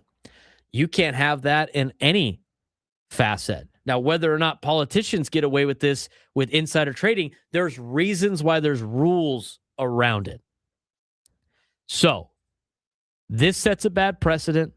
There's more that needs to be discussed. We have to take a break, and we'll dive into some of the ins and outs of the problems of this. But it's not about whether or not you're still going to watch the game. It's about the integrity of the game and the integrity of what this means for sports. 833-288-0973, 0973. We're going to talk more about this when we return on the Braden Surprenant Show, setting us over at Sports Station 97 through the Fan. Clear your schedule and tune in Thursday mornings at 9 a.m. for our Epic Padres Roundtable, sponsored by Epic Wings, voted San Diego's best wings 13 years running. To order, visit epicwings.com. The Las Vegas Golden Knights lead the Carolina Hurricanes 2-1 at the time of recording, but Game 3 may go down as one of the wildest games that we've seen in years. Vegas built a 4-goal lead, then looked ready to cruise. Then Carolina exploded, 3 goals in just 39 seconds, the fastest 3 goals ever scored in a Stanley Cup Finals game. The Hurricanes tied it late and nearly completed a historical comeback. But in double overtime, Shea Theodore, former Anaheim Duck and former San Diego Gull, delivered the game winner, and Vegas escaped with a 5-4 victory. And let's talk about Mitch Marner. The former Toronto Maple Leaf recorded 4 points and the fastest hat trick in Stanley Cup Finals history. He's now 3 wins away from a Stanley Cup in his first season with the Vegas Golden Knights. If Marner leads Vegas to a championship, does that completely change the way hockey fans view his legacy? The Stanley Cup Finals is certainly living up to its expectation and then some. 3 games into the series at the time of recording, the Vegas Golden Knights hold a 2-1 lead over the Carolina Hurricanes. But this matchup has been anything but predictable. We've seen blown leads, overtime thrillers, historic performances, controversial challenges, and one of the wildest comebacks in Stanley Cup Finals history almost become a reality. If the first 3 games are any indication, hockey fans could be headed for an all-time classic in the final potential 4. So far, Vegas grabbed control of the series in Game 1. They entered the final as the underdog, despite being one of the NHL's elite teams all season long. 3 games later, they're exactly where they want to be. Vegas won Game 1 in Carolina 5-4 after overcoming an early 2-goal deficit and then survived double overtime in Game 3 to take a crucial 2-1 series lead. History is now on their side. Teams that take a 2-1 lead in the Stanley Cup Final have gone on to win 80% of the Stanley Cup championships. That doesn't mean the series is over, but that does mean that Carolina's margin for error has become so much narrower. For Vegas, Mitch Marner has been absolutely unbelievable. If there is a Conn Smythe Trophy favorite right now, it is Mitch Marner. The former Toronto Maple Leaf has been spectacular throughout the postseason, and Game 3 may have been the defining performance of his career. Marner recorded 4 points and delivered the fastest hat trick in Stanley Cup Finals history. Just think about that. This is a player who spent years hearing criticism in Toronto about his playoff shortcomings. He is now dominating on hockey's biggest stage and is now 2 wins away from hoisting the Stanley Cup trophy in his first season with the Vegas Golden Knights. Another storyline here, the craziness of the games in this series, especially Game 3. Game 3 was chaos on Saturday night. Vegas looked like it had the game wrapped up, building a 4-goal lead. They scored 6 goals in the second period. The first 2 were taken off the board after challenges by Carolina. The next 4 stood. Then Carolina produced one of the greatest comebacks in NHL history, tying the game as Jordan Martinook, Taylor Hall, and Jordan Stahl scored 3 goals in just 39 seconds.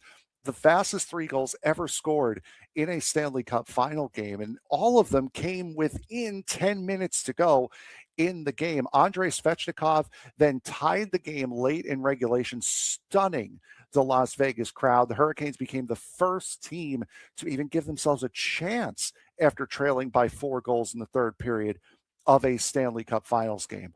Ultimately, Vegas survived in double overtime when Shea Theodore found the back of the net, but the message was clear that Carolina was not going away. And while they were able to stay alive, they have a big problem right now. While Carolina deserves credit for its resilience, there's a concern growing larger every single game, and that is that the top line is not producing. Sebastian Aho, Seth Jarvis, and Andrei Svechnikov have struggled to generate consistent offense and have even strength.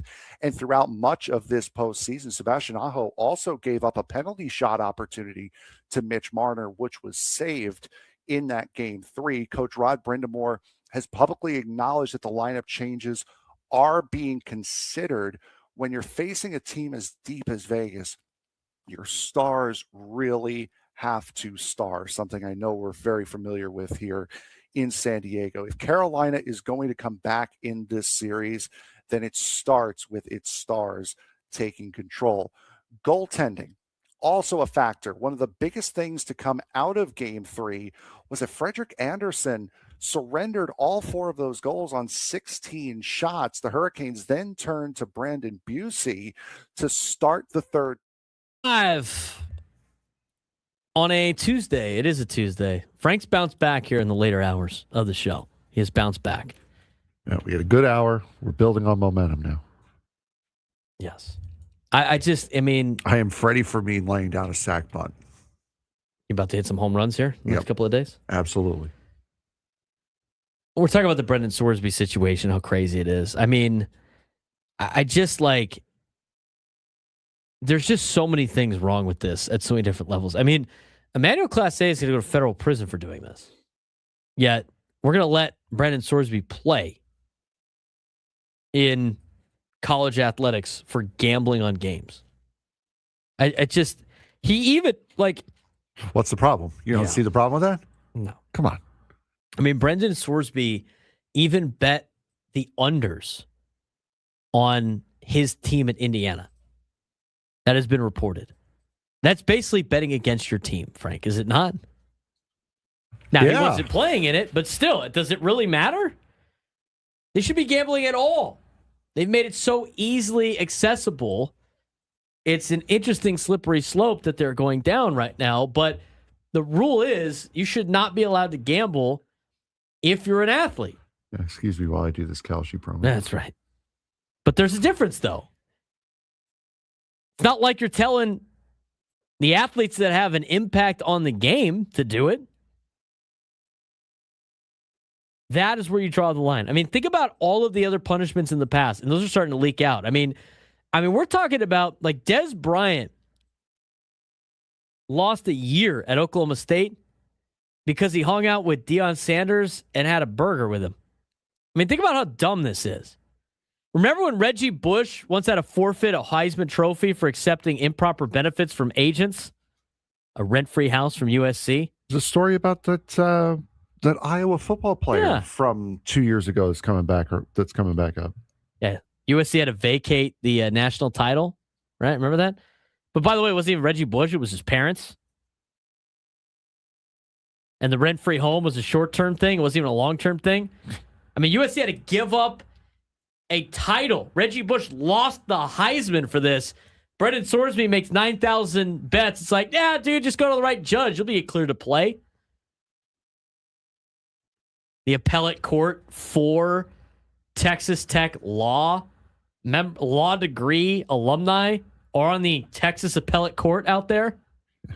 I'm sure that will work out well for the NCAA. Yeah, this is from the Iowa football coach. I remember this. Yeah, defensive tackle Noah Shannon bet less than $100 on Iowa's women's basketball team during the 2023 Final Four. Got a lifetime ban. Lifetime ban. Brendan Sorsby, 9,000 bets on college, not all on college football, but 9,000 bets on sports, including college sports he was playing, including teams he was on in college sports that he was playing. I mean, come on. And this isn't the NCAA. Like, this isn't like, because people were like, oh, it's the spineless NCAA. They don't have any antitrust law protection, which means all it takes is a judge in some place to just go like, yeah, I think you can play. And guess what? There's nothing the NCAA can do about it. This is what you have created in this world of making these players employees and paying them tons of money. What did you think was going to happen? everything was going to be fine and dandy and everybody was going to be happy and everybody's going to all make money together and this is all great. Come on, man. So naive for the people to argue for this for the last 5, 6, 7, 8 years. And I said it back then, and I'll say it again. I was going to laugh at the disaster that is college sports because some people thought that paying athletes millions of dollars in college was going to be the greatest thing that's ever happened, when in fact, it was never going to be the greatest thing that ever happened, and it was going to ruin a bunch of stuff. Just wanted a football game, man. Yeah, exactly. Just wanted a football game. They could have worked out. All they had to do was say, oh, giving Des Bryant a cheeseburger is not an improper benefit. It's literally all they had to do. They made it so ridiculous that people went full 180 and we got to contracts for name, image, and likeness, which is just pay for play. I mean, Ohio State, remember Ohio State had to give up a championship because the guys that won pawned their rings for tattoos? That was a big problem. I just this is all the stuff that has to happen that they didn't put in. Now you gotta put in these rules. I love what the Big 12's doing. I mean, this is what Brett Yormark, the commissioner of the Big 12, said after the league AD meetings today. They had meetings today. We had a thoughtful and productive conversation with our athletic directors today as we continue to work through the broader implications of the situation. Many of our athletics directors voiced their opinions. We will continue to have open, honest dialogue amongst the group until there is something to report. These conversations remain with the conference. Yormark meets with his university presidents on Thursday, where the league's presidential board is expected to evaluate options for possible action. As written yesterday by Ross Dellinger, Big 12 presidents have the ability to sanction member schools for actions detrimental to the conference. I ask you this question, Frank, and I want to know, because Texas Tech people are arguing in favor of this. I'm going to be honest with you. Of course. If this was happening at TCU, I'd be up in arms as a TCU alumni going, why are we letting this kid play? Penn State, Hofstra, I'd be losing my mind. Here's my deal. We're talking about Texas Tech. Throw out what he has done in the past on the field. You are going to potentially out yourself out of a Power 4 conference and get blackballed by the rest of college athletics to let this kid play football for you? I don't understand. I really don't get it. He's not Tom Brady. He's not Peyton Manning. Even then, it's like, you know what? It's not like he's going to be allowed to play anywhere else. I mean, why are you dying on a sword for this kid that made 9,000 bets on sports? Why? I mean, what do you think's going to happen? I mean, if you're the NCAA, at this point, you should just be like, all right, cool. We'll let you have the thing in February, but we're going to put this in. If that kid plays in any game in 2026, you will lose all of those games. Everything will be forfeited. You'll be banned from postseason play in all sports for the next 20 years, and you will no longer be allowed to have scholarships. I mean, make something extreme where it's like, you better not F around with this, Texas Tech, because if this happens in February and you lose, we are implementing all this stuff if that kid takes one snap for you. That's literally where the NCAA should go. I mean, they have to fight dirty on this if they want to really hold any accountability left and any integrity into what they have as a conglomerate. I don't think they can. I think this injunction keeps them from forcing Texas Tech from playing him. No, it doesn't. I thought it did. No. All it does is he's eligible until they figure out the court. The injunction is we're just kicking the can down the road. Wonderful. So they're not going to start talking about this until February 2027 when he has already left. And at that point, it doesn't matter. Exactly. So if you're the NCAA, you can be like, okay, cool. Like, you can let him play, but just know this. If he plays and you lose, you are losing all of your games. You are being ineligible for the postseason in all of sports. I mean, you can lay the hammer down and just warn him ahead of time. Give him the death penalty. Are you willing to do that for this kid to play football games for you? Do what they did to SMU. Yeah, seriously. I mean, you could literally make an example out of Texas Tech, and that's what they should do.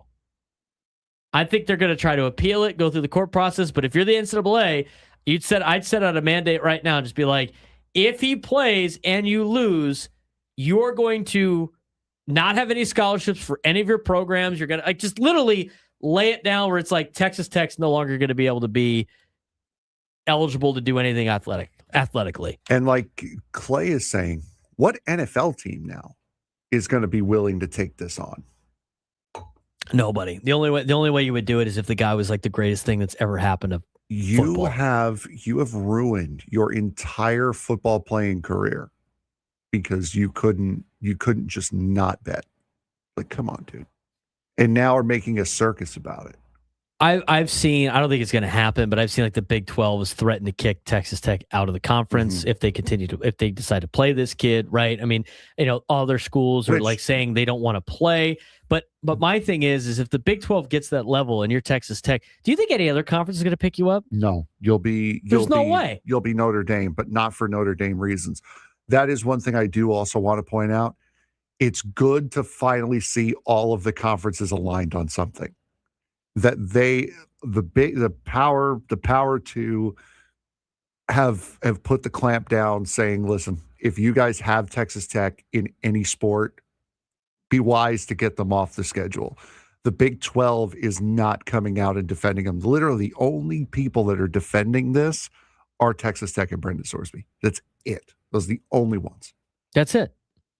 If you're like the SEC doesn't want anything to do with this, the Big Ten wants nothing to do with this, and then and I like Brett McMurphy, but he was like, "What are they going to do? Everybody's going to forfeit, and they're going to go 12-0 into the playoff." It's like, no, they're not, because the NCAA, they can rule what they want. College football playoff has nothing to do with the NCAA. You know what they could do? They just be like, "You're not in. You're not in. What are you going to do? Sue us?" But we went 12-0. Yeah, you're not in. We think that you're not good enough to be in. They went 12-0. They beat Abilene Christian and Sam Houston State that wanted the money to play in the game, that didn't care about playing them. But you know what? They forfeit. They got all these forfeit wins. College football playoffs just be like, you know what? We're not going to put them in if he plays. Did you see a Sam Houston State fan account? I think it was a fan account yesterday when they showed a picture of their schedule and said, "Don't worry, America, we got this." I have some interesting comments that I want to get to when we come back. Pro Football Talk, was that Mike Florio? He's ridiculous sometimes, but he tweeted something out which leads to a broader issue, and we're going to get to this when we come back. Braden Surprenant Show, San Diego Sports Station 97.3 The Fan.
12:45 on a Tuesday. Show's been flying by today. It's good to be back with you guys today after being off yesterday. We're going to talk more Padres baseball in the 1 o'clock hour. They got a tough matchup against Chase Burns coming up tonight. Padres trying to win 2 in a row. Haven't done that in a long time. How many days has it been since we jumped on the air and the Padres won the game the night before? It's been since when the Padres beat the Dodgers on a Monday night. May 19th was the last time. Good Lord. That's a long time. It's a long time. Hopefully we could do that again tomorrow. Well, we're live at the Loft. Yes, we'll be live at the Loft tomorrow. We'll have Jesse Agler on the show at 11:30. So we got that. Nice. Looking forward to that. Looks like more Padres baseball coming up in a little bit. I do have some tweets that I want to read off about this Brendan Sorsby situation and a take from Ross Tucker, which I thought was good. 833-288-0973, 833-288-0973. Let's get out to Gary in UTC. Gary, what's going on, man? Hey, guys. How you doing? You sound good today. Thank you. Yep. Just, I agree with you on most all of your points. I was sitting there thinking, I'm reading the news, sports news about it, the Crosby situation. Sorry, I mispronounced his name, but yeah, if we're going to not enforce that rule, why have any rules at all? I mean, any rules. Anything seems to go, which is the only thing I kind of counterpoint to you saying, hey, if we're going to gamble, we got to have rules. They don't want to obey the rules that we have now. What makes anybody think that they're going to obey them once we have some on that? They really opened Pandora's box years ago, such as you pointed out. And I remember you saying this a long time ago. And also I remember, because especially since I think we're both the same age, do you remember Art Schleister from Ohio State? I do not. Art Schleister was quarterback. He was the last quarterback that played for Woody Hayes right before Earl Bruce took over. And he had a little bit of a gambling problem, let's say, and he was spotted even with his head coach, Earl Bruce, at one of the prominent Ohio State joints that was known for gambling. He was not charged or anything like that. If he had been found out and there had been any kind of social media back in that day, back in 79, 80, 81, oh my goodness, he would have been banned for life, kind of like the way you were just talking about. So he had a lifetime of going to prison, losing a lot of money, bookies, the whole 9 yards. That's just where it's going to go for some of these guys, and unfortunately, that's what it's going to take for them to learn. So what do you think? Do you think anybody's going to obey any rules if they put anything in place about gambling, Brandon? I mean, at this point, I appreciate the phone call, Gary. I just they have to get. I mean, the NCAA has no foot to stand on because they don't have antitrust law exemptions. And until they get that, they're not going to be able to enforce any of the rules because all you can do, everybody's doing in college right now. They're just literally going to find a judge that's going to rule in their favor, and they just go with that judge and go, here, see, look, you can't enforce any of that rule. Our players are eligible. And it leads us to the conversation, and Ross Tucker brought it up on his podcast, and I totally believe this too. It's like, if you're not going to enforce this rule, I mean, how are you ever going to enforce any rule? Like, there are no rules to eligible players. At this point, why even have eligibility at all? Anybody that walks on this planet that's good at these sports should just be able to play at college. I mean, since we don't have any rules against it. You have that clip from Ross Tucker? Yes. Let's hear from Ross Tucker. Former NFL player, played at Princeton. He's been on our show a couple of times. Great guy. But he was on his podcast talking about this, and it's 100% true. I got to be honest with you. I'm just kind of sad. And I don't really blame Brendan Sorsby or Texas Tech. They're just looking out for their own self-interest, which is what pretty much everybody does in life. But on some level, it just kind of feels like college football as we know it is over. Maybe people can say that it's been over for years, and they might be right. But, if none of the rules matter, or if you can always just file a lawsuit with a judge and get out of the rules, what are we even doing? I mean, how do you even know who's eligible, who's not? It's kind of a sad day in my mind for college football and for the sport of football, especially for people that love it as much as me. Why wouldn't you do that for any type of like suspension too, by the way? Somebody brought up the targeting thing like last week. Remember we brought up that deal? Yeah, I saw that. Yeah. I mean, the reality is like if you get hit for targeting, and they're like, oh, you're suspended for it. What's stopping a school from just being like, I don't know, this judge says he's not. It just says he can play. He doesn't think it was targeting. All right, well, let's have a court case about this. Okay. Well, let's file an injunction for later on. Okay, cool. So we'll listen to that later. But, until this actually happens, since we're appealing it, he's eligible to play. I mean, what are we doing? Why would you listen to anything the NCAA says? We need a school to bite the bullet on that. Yeah. Like have it be some like irrelevant power school like Northwestern. Texas Tech. Just have it be like Northwestern or some stupid school that no one thinks twice about, Maryland, and just be like, hey, Rutgers. Get Rutgers. Be like, hey, just do that and just show how ridiculous it can be. I want to get to this other thing. I gotta. You know what I saw the other day? I'm driving out of my place. I get to a stoplight, and there's a Cybertruck at the other light. And it's got like red trim, and it's got a fat Rutgers sticker on the side of it. I was like, is that Greg Schiano? Is he just driving around? Penasquitos? Loser. Rutgers. You know what? Maybe he listens to the show. That's kind of mean. The guy put a fat Rutgers R on the side of his car. What kind of an Italian from the Northeast hates Rutgers? I don't like Rutgers. I could care less. Why would you hate Rutgers? What do you have against Rutgers? They're not good at anything. It's a New York, New Jersey thing. Just leave it at that. And you know what? New Jersey, you know what you can't do? Bet on Rutgers. You can't bet on Rutgers. There's like a whole bit about you can't, like on the Jersey casinos, you can't bet on Rutgers. Yeah. Oh, wonder why. Interesting. All right, so Mike Florio of Pro Football Talk had this to say yesterday on Twitter. It's fine if you disagree with today's ruling in Brendan Sorsby's case, but the solution isn't a new federal law giving the NCAA an antitrust exemption.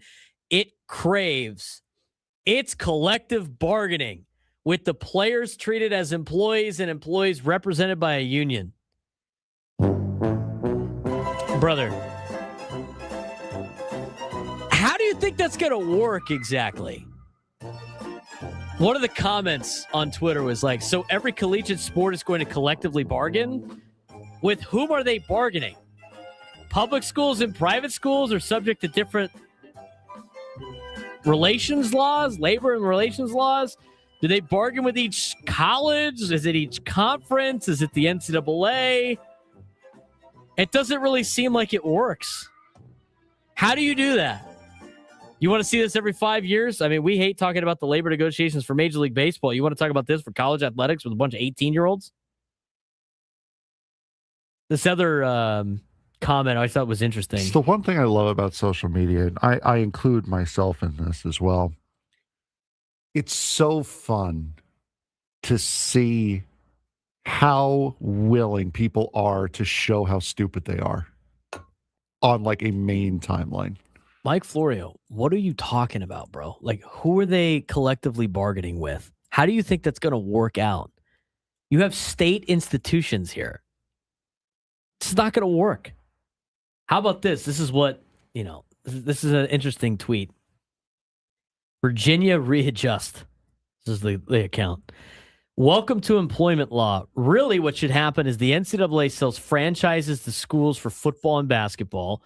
Say about 50 in football, 150 to 200 in basketball. Schools pay a fee and get access to players. Each sport has its own commissioner, limited to players 18 to 27 years old, up to a 3-year contract, 0 class requirements. Olympic sports Everyone works for NCAA. Minimum wage or core plus benefits. NCAA sets different conferences and handles travel on behalf of the schools.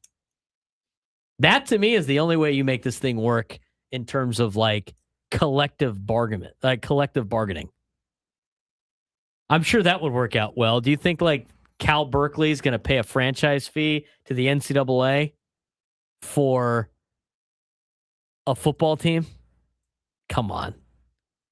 This is all the stuff that people didn't think about before they said, let's just start writing massive checks to college kids to play sports. This is the stuff we talked about. This is what I warned everybody about 5, 6, 7 years ago. It's like, oh, it's going to be great. Let's just pay all these players all this money. I'm sorry. I just wanted a football game. Yeah. I'm sorry. It's Frank's fault for wanting to play NCAA 27. God. Guys didn't think this through, did you? No. No, you didn't. It's not fun anymore, is it? Oh. No fun, sir. Hey, it's Chris Ello from Gwen and Chris, and if you like sports, we got you. If you like random banter about life, we got you. We'll talk about it all, 2 to 6 p.m. weekdays on 97.3 The Fan. Liberty Mutual customizes your car and home insurance, and now we're customizing this ad for your morning commute to wake you up, which could help your driving. Science says that stimulating the brain increases alertness. So here's a pop quiz. How many months have 28 days? What gets wetter as it dries? What has keys but can't open locks? If you don't want to hear the answers, turn off this Liberty Mutual ad now. 12 months, a towel, piano. Enjoy being fully alert. Liberty, liberty, liberty, liberty. AMCO presents Bet You Didn't Know. Bet you didn't know that there are lots of things that can make your engine light come on, besides your engine. Also, bet you didn't know that AMCO's technicians are specially trained to diagnose what's causing your engine light to come on and fix it, no matter what it is.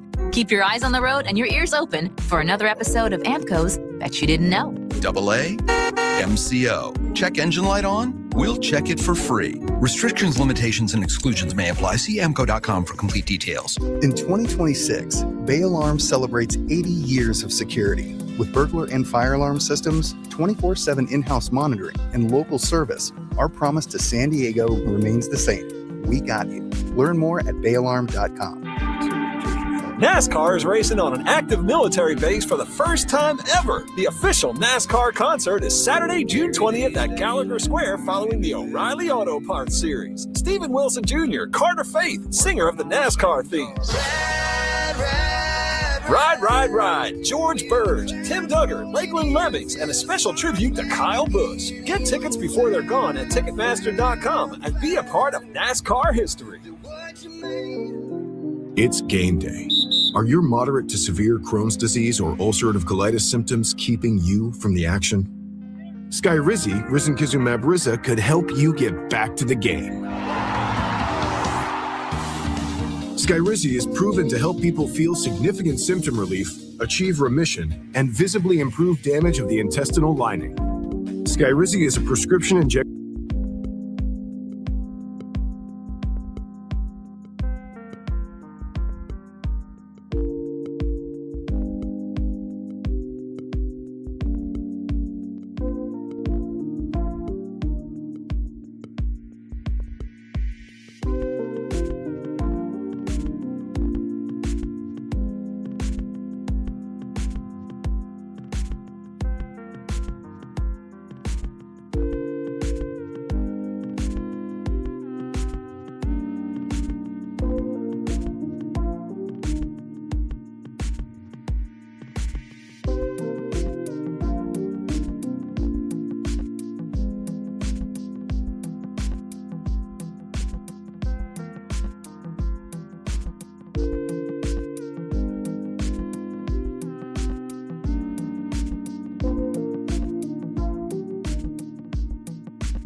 Broadcasting live from the Bill House Studios. We know how. He's Frank Marchese. I'm Braden Surprenant. It's the Braden Surprenant Show. Standing as Homeruns Sports Station, 97.3 The Fan. We didn't get to our midday sports standoff today. We'll do it tomorrow. If you could take me down on some trivia, you'll be qualified for a chance to win our grand prize, a 2-night stay at Town and Country Resort, and a $250 food and beverage credit. Work on your resting vacation face this summer at Town and Country Resort. 3 pools and a 4-story water slide named Twister make Town and Country a family favorite. Rates start at $199 per night exclusively for fan listeners. Visit towncountry.com/thefan to book now. We got sent this tweet by Tyrann Mathieu. The Honey Badger. Anybody remember that Honey Badger video on YouTube? Badger. No, not that one. Oh. Honey Badger don't care. Yes. That one? Yes, of course. It was about literally a honey badger, and then they throw that on the highlight tapes of Tyrann Mathieu, the Honey Badger. Tyrann Mathieu tweeted this. He's 34 years old, NFL vet at this point.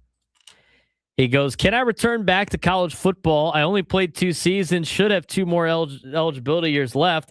Can you find me a judge in Louisiana who can see to that Honey Badger gets to finish his last 2 years of college football? Who's going to say no? Who is going to say no at this point? See, you know what? Let it happen. Yeah, Let it rock. We need to see just how obscene this gets before someone finally puts some rules on this. Hey, LaDainian Thomas, you got anything left in the tank? He'll run around there. TCU. Max Duggan, get him back in a TCU uniform. He didn't work out the next level. Let me actually see. Hold on one second. Start grabbing some players that used to play for you. Hey, how about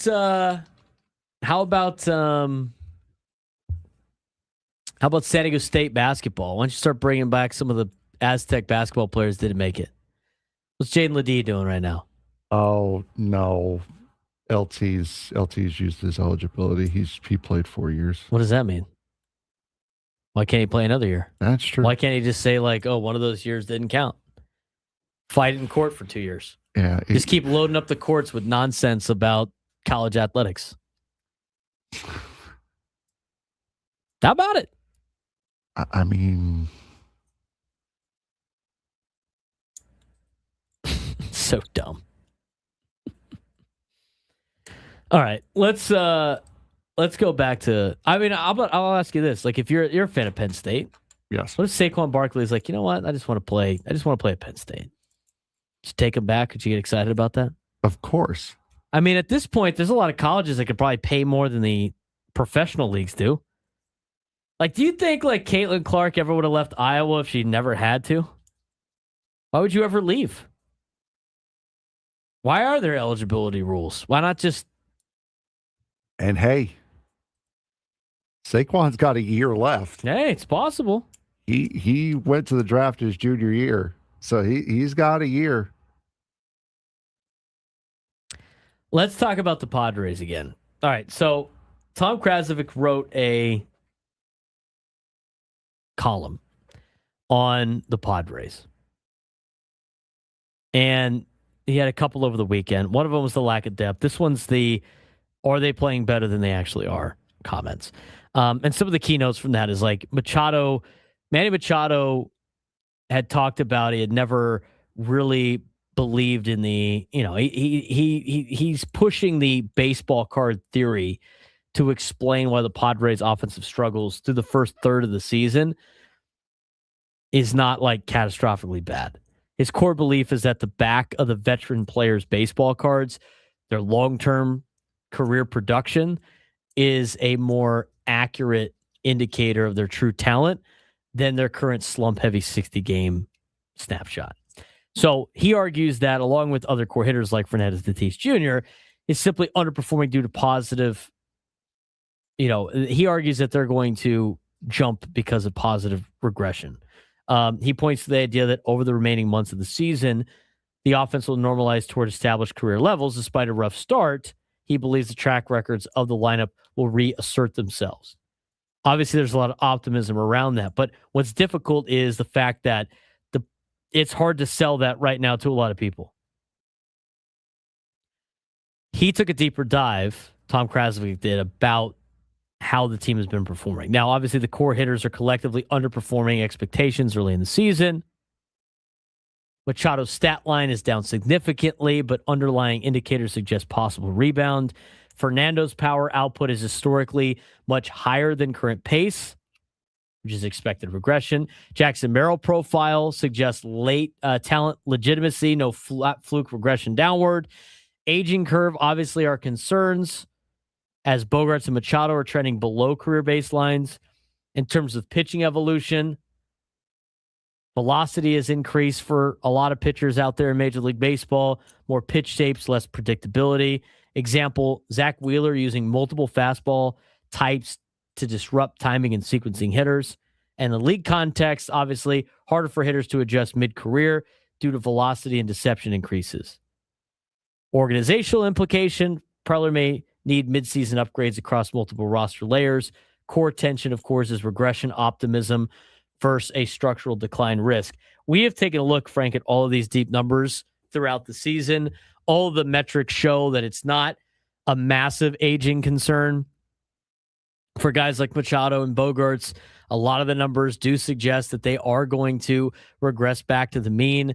But an interesting deep dive by Tom Krasovic about, are the Padres actually playing better than the numbers show? Some of the advanced numbers don't say that. In terms of like the aging numbers, they do. But it eventually you're going to have to execute. Otherwise, it doesn't really matter what your advanced metrics show. All it shows is they're not at a point where they're aging so fast that it's going to be catastrophically bad for these players. What it does show, though, is they do need to make some adjustments to make an impact. And I don't know how many more times Manny can say back of my baseball card when he is the worst batting average in all of baseball. Yeah, no, those catchphrases don't hold too much water at that level. You have to be able to, if you want to use excuses like that, you have to be able to put the basic stats together, which Manny has not been able to do short of home runs. As far as whether or not they're playing up to their potential or they're playing better than they actually appear to be, I don't know, man. Like, there are some guys that are playing well. But the vast majority of the people that you are looking for to play, it's just they're playing so bad.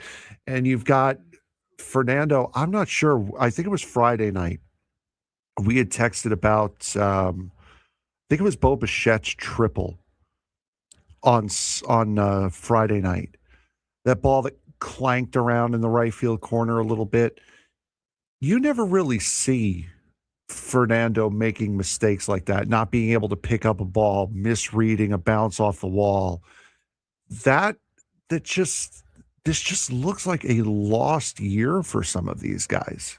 It really does. And I don't think you've gotten to a point now where I don't think Manny's going to get it back this year. Next year is a completely different story. Next year, for me, it's a slate wipe clean. But for this year, it looks like this is just destined to be a career worse year for him. What do we got on this, by the way? You ready for this? Go for it. Did you see this stat today? It's a stat about Spencer Jones. Okay. Spencer Jones, local kid, right? From Encinitas. He plays for the Yankees. Yeah, I was going to say it's the Yankee. So Spencer Jones, I don't know if he has struggled or not, but a Yankee fan put these numbers out from Baseball Savant. And what they did was, as they sorted the percentage each player in Major League Baseball sees a 98 plus mile an hour fastball. You ready for this? Mm-hmm. Spencer Jones leads Major League Baseball. He has seen a 98 mile an hour fastball or higher in 14.9% of the pitches he has seen this year. In the top 10 list, 6 of the top 10 players that have seen the most 98 plus mile an hour fastballs, 6 of the top 10, Frank, you ready for this? Reside in San Diego. They're Padres. Does that change your opinion on this? I mean, I know that's not necessarily anything that people are going to be too excited about because it sounds like an excuse, But Spencer Jones has seen the most 98-plus fastballs. Taylor Trammell, Jared Young, the fourth highest, Manny Machado. Manny Machado has a lot higher of a sample size. Manny Machado has seen 1,059 pitches this year. 103 of them have been 98-plus. Who are the other Padres on the list? Because Manny, a little bit older. It's Manny, followed by Xander. A little older. Followed by Ty France, Miguel Andujar, Jake Cronenworth, Gavin Sheets. Those players have seen, percentage-wise, the most 98-plus mile-an-hour fastballs out of anybody in Major League Baseball. Guys who are older or guys that you would be more willing to challenge because of their abilities at the plate. Hang on a second. That would ensue that guys can just rear back and throw 98-plus. Well, there's not a lot of pitchers that can do that. Right. The fact that these guys are seeing it a lot is also, I would say, almost an anomaly that the Padres have seen more guys that throw over 98 miles an hour than anybody else in Major League Baseball. They're also more or less top of the lineup guys too, which you're going to be seeing more bullpen arms if in that part of the lineup as well. And a lot of bullpen arms throw gas. Yeah, but like they can't be seeing a lot of bullpen arms because they see all these starters all the time. And the starters get deep into games. I mean, what's the stat that we hear all the time about the Padres against starters? They all have quality starts. You got to go at least 6 innings, which means if everybody's going at least 6 innings, you're only going to get 3 innings of bullpen arms. But even then, like, if you want to look at it from like, oh, the league figured out the Padres can't hit a fastball, so, hey, let's tell this guy that throws 94, hey, you should throw 98 against these guys because they can't hit it. I mean, you still have to face guys that throw it 98 miles an hour plus. It's not just that they can't hit the fastballs. I mean, they're seeing some electric fastballs at the plate. First comment, Frank, from a Yankees fan. I know it's a Yankees fan because it says Dylan Betances fan. It says, what's up with the Padres? Laughing my ass off. Do they just face a lot of flamethrowers, or can none of them hit fastballs, so anytime they do, they just get spammed? Both. Maybe it's a little bit of both. Who are they facing? Seriously. I mean, I haven't looked at those numbers, and maybe that's something we got to take a deeper dive into. But the fact that 6 of the top 10 players that have seen 98 plus are Padres, I think you can address that of they are seeing a lot of guys that throw the ball incredibly hard. They've seen Skubal this year. They've seen Christopher Sanchez twice. Yeah, they've seen Christopher Sanchez twice. They've seen Paul Skeens. They saw Jacob Mizorowski. They saw who's it? Bubba Chandler throws it. Bubba Chandler. They saw Aroldis Chapman twice in the first 2 games of that series in Boston at the beginning of the year. So they've seen a lot of hurlers this year for sure. I mean, they have to see probably more than anybody else. I mean, again, like, I get it. It's like, oh, well, the book's out. Nobody can hit a fastball in the Padres. Would that be the same number as if it was like 94 plus? Right? I mean, the guy still has to physically throw 98. It's not like it's percentage of sliders they have faced this year, and it's an astronomical amount because they can't hit a slider. We're talking about a 98 mile an hour fastball plus. I know it seems like everybody can do that now, but not everybody that's a starter can do that. Do the Padres have any starters that can do that? They're 98 plus? No. I don't think they have a single one. No, especially with the injuries, no. So maybe that's a little bit of a factor. Like, obviously, there is a little bit of aging involved for some of these players. And obviously, the offense hasn't been very good.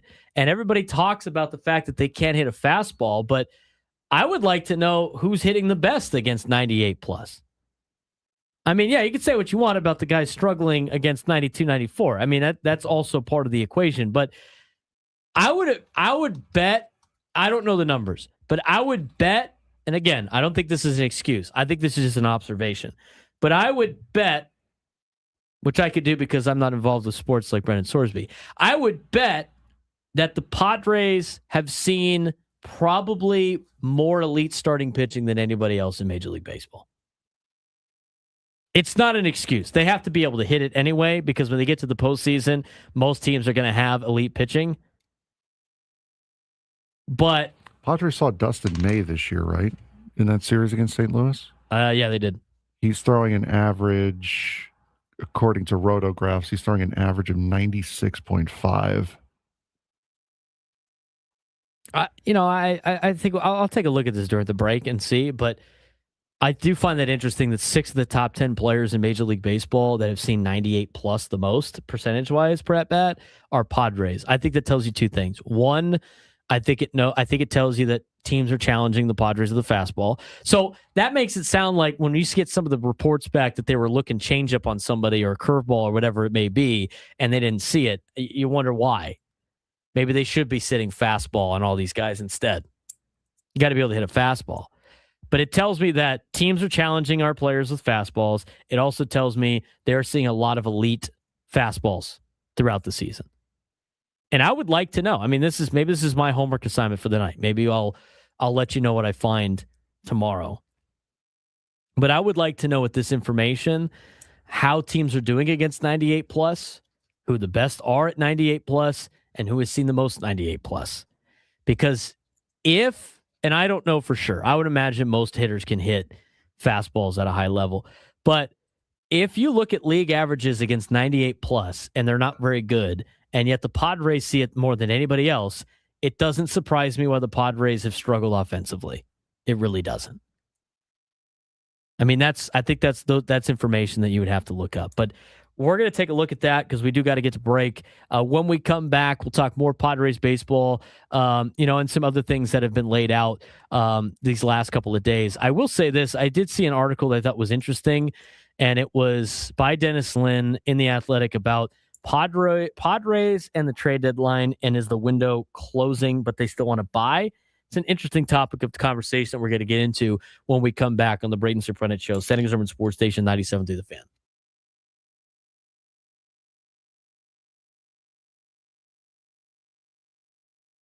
The New York Knicks are now just 2 wins away from their first NBA title in 53 years. After stealing both games in San Antonio, the Knicks are headed back to Madison Square Garden with a 2-0 series lead over Victor Wembanyama and the San Antonio Spurs. Game 1 featured another clutch takeover from Jalen Brunson, who scored 30 points and led a comeback from 14 down. Then in Game 2, the Spurs erased a 14-point fourth quarter deficit and actually took the lead with less than a minute to go, but Brunson answered again. A late Spurs turnover set up the game-winning free throw, and Wembanyama's final jumper missed as New York escaped 105-104. The Knicks have now won 13 straight playoff games at the time of recording and are now 2 victories away from ending their championship drought that dates all the way back to 1973. Can Wembanyama save the Spurs season, or are we witnessing the return of basketball glory in New York City? Game 3 at Madison Square Garden set for tonight at the time of recording. The 2026 NBA Finals have delivered drama, heartbreak, and history through the first 2 games. And right now, the biggest story in basketball is pretty simple. The New York Knickerbockers are 2 wins away from ending a 53-year championship drought. After storming through the Eastern Conference with an 11-game playoff winning streak, the Knicks traveled to San Antonio and did something that no team has ever done before, and that is win the first 2 games of the NBA Finals against the San Antonio Spurs on the road. Now the series shifts to Madison Square Garden at the time of recording, with the New York Knicks holding a commanding 2-0 series lead. In Game 1, it looked like it was headed San Antonio's way. The Spurs built a 14-point second-half lead behind the brilliance of Victor Wembanyama, but the New York Knicks never panicked. They did this before in the Eastern Conference Final. Led by Jalen Brunson, the Knicks mounted another comeback Something has become a theme for them throughout this postseason.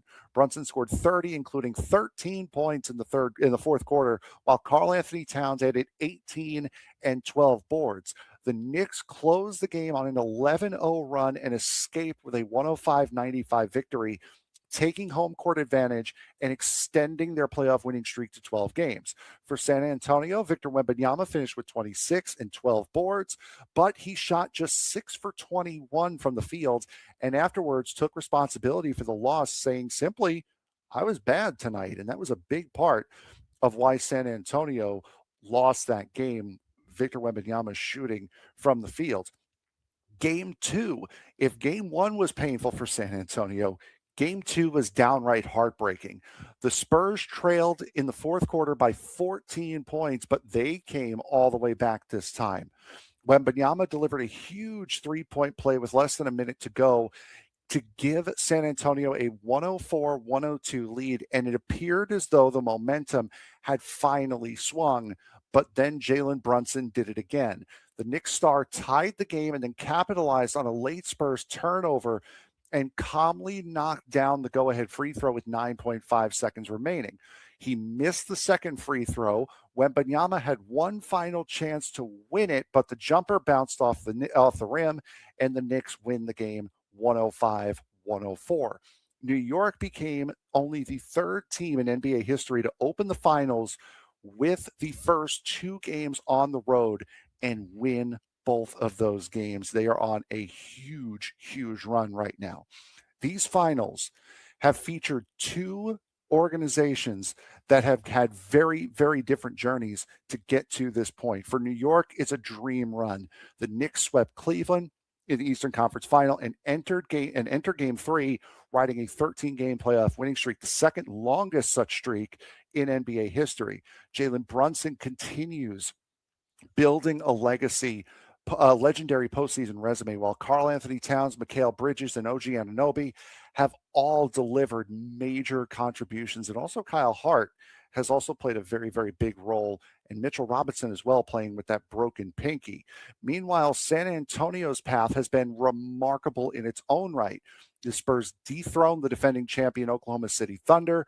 In 7 games during the Western Conference Finals, Wembanyama averaged more than 27 points per game in that series and led one of the youngest final teams ever assembled. But after an emotional Game 7 victory over the Thunder, some wondered if the Spurs might suffer an emotional letdown as they enter the finals. And through 2 games, those concerns might have just been very, very legitimate. Moving forward, can San Antonio recover? The good news for the Spurs is that neither game was a blowout. Game 1 slipped away, and Game 2 literally came down to the final possession.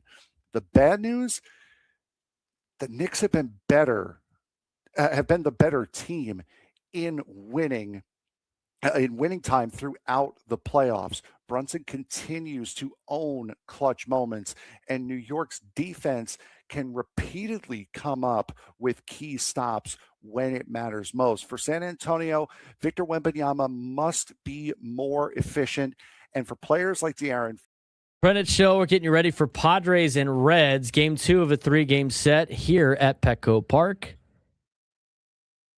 Padres trying to win 2 in a row. 833-288-0973, 833-288-0973. All right, I'm looking up some of these numbers here about the pitching numbers when it comes to the seeing a ball over 98 miles an hour. The Padres have been near the top in seeing these pitches. But when you look at some of these metrics, it's very interesting to me the how many times the Padres have seen 98 mile an hour plus. So I read you that stat again. They're like near the top. Manny Machado has actually seen the most pitches above 98 miles an hour than anybody else in Major League Baseball. And it's no surprise because he hasn't been able to hit fastballs this year. So And that's just total pitches. So Manny Machado has seen 103 fastballs north of 98 miles an hour. He has yet to get a hit on one of them. Does that surprise you? Doesn't surprise me. Manny's hitting 0 against pitches 98 plus. His expected batting average is 124. He's gotten on base a little bit, 150. On his on base, his expected on base is 255. His, expected weighted on base average is 224. Just all terrible numbers. Isaac Paredes has seen the second most fastballs north of 98 miles an hour. He's hitting 188. Xander Bogaerts has seen the third most amount of fastballs above 98 miles an hour. You want to tell me what Xander Bogaerts is hitting against 98 plus? 120. 313. Oh. He actually rakes the fastball 98 plus. Xander Bogaerts has seen 81 pitches that are fastballs 98 miles an hour plus.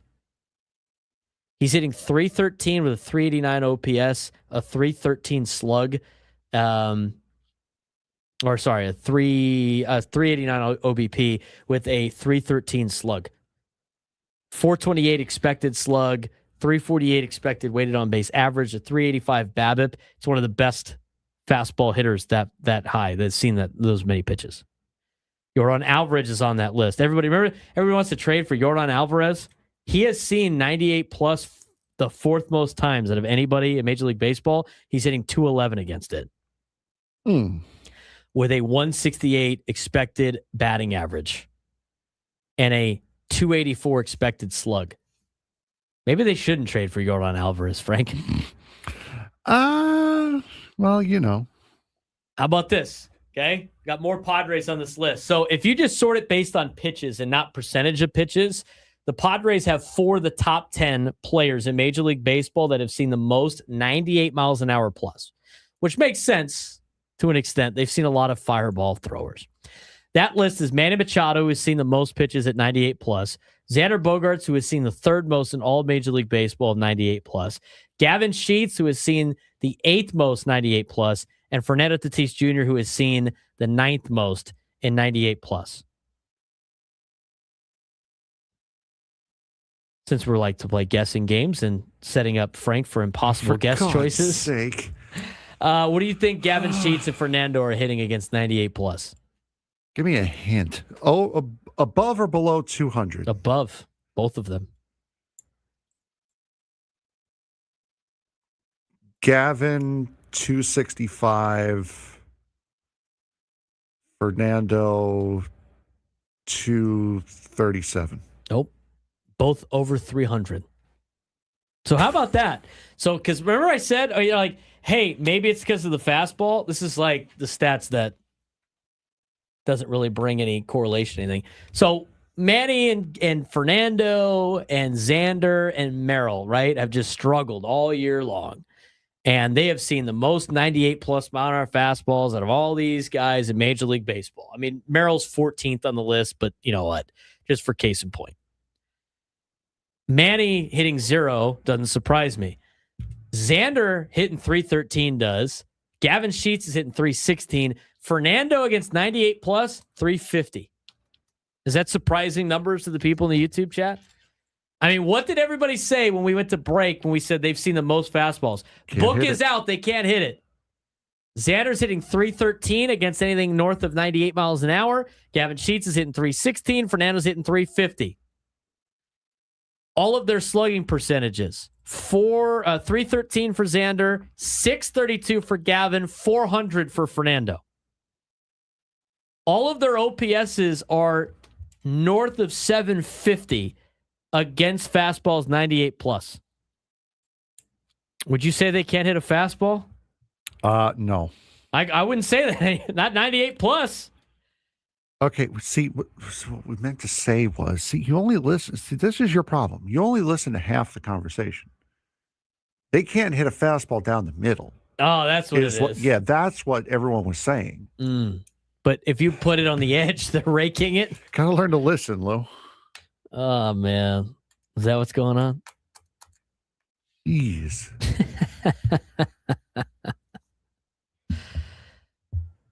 I don't think they really have a problem hitting 98 plus. Everybody just assumed that was the issue. They're like, oh, that means they can't hit 98 plus. It sounds like they can.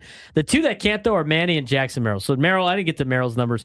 Merrill has seen 63 pitches this year, north of 98 miles an hour. He's hitting 125 with a 176 on base percentage and a 313 slug. His 111 batting average on balls in play. He can't really do it. I mean, he hasn't done it. Miguel Andujar's seen a lot of fastballs, 98 plus. If you had to guess what Miguel Andujar was hitting against it, what would you say? I would say what Juan said. Sir, your advanced stats do not align with my eye test. They don't. Because you want to know why? Because Miguel Andujar's had a pretty good year this year, has he not? He has. He's had a very good year. He's hitting 214 against fastballs, 98 plus. Ramón Laureano hit 143, 98 plus. Sir, your stats are making me feel bad. Stop it. These are the facts that nobody likes to. They disagree with your feelings sometimes. My feelings are more important, though.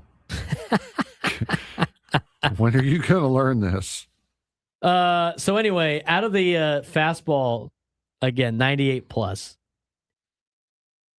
Xander, Gavin, Fernando, doing really well. Everybody else in the Padres, not doing very well. Manny's doesn't have a hit against 98 plus. Jackson Merrill is hitting 125. Miguel Andujar is hitting 214. Ramón Laureano is hitting 143, which he's out for the year, basically. Jake Cronenworth, before he got hurt, was hitting 200 against 98 plus. Ty France is hitting 222. Freddy Fermín is hitting 143. And I think, who am I missing? Am I missing anybody? Those are all the guys that have seen it the most. The fact that the Padres have seen it more than all the other teams, though, I think is very interesting to me. But at the same time, they only got a couple of guys at the top. There's only 3 of them that have done well against high velocity, and it's Xander, Fernando, and Gavin. Everybody else has struggled against 98 plus. But if you go through the list, there's not a lot of players that are doing well against 98 plus. I mean, if you look at the top 10 players that see it the most of the numbers are not very good when it comes to batting average and across the board. I mean, if you look at the top batting averages on this list, you know, Riley Green's done very well. He's seen it 22 times. He's batting 1,000. But when you start, Brandon Nimmo's hitting 700 against it. Michael Harris the second's hitting 667. Teoscar Hernandez 667. I mean, there are some guys that hit the ball very well right now at 98 plus, but most of it is a small sample. Out of the guys that have seen it the most, there's not a lot of them that are hitting for a high average. Spencer Jones is hitting 250. He's seen it the second most out of anybody in Major League Baseball. Brian Torres has seen it a lot. He hasn't got a hit. Taylor Trammell has seen it a lot. He's hitting 273. Not bad. Jared Young has seen it a lot. He's hitting 167. Machado, 0. Kevin Alcantara, 0. I mean, some of these guys don't qualify. Xander's hitting really well against it. But it's something that not a lot of players see, and when they see it, not a lot of them hit it very well.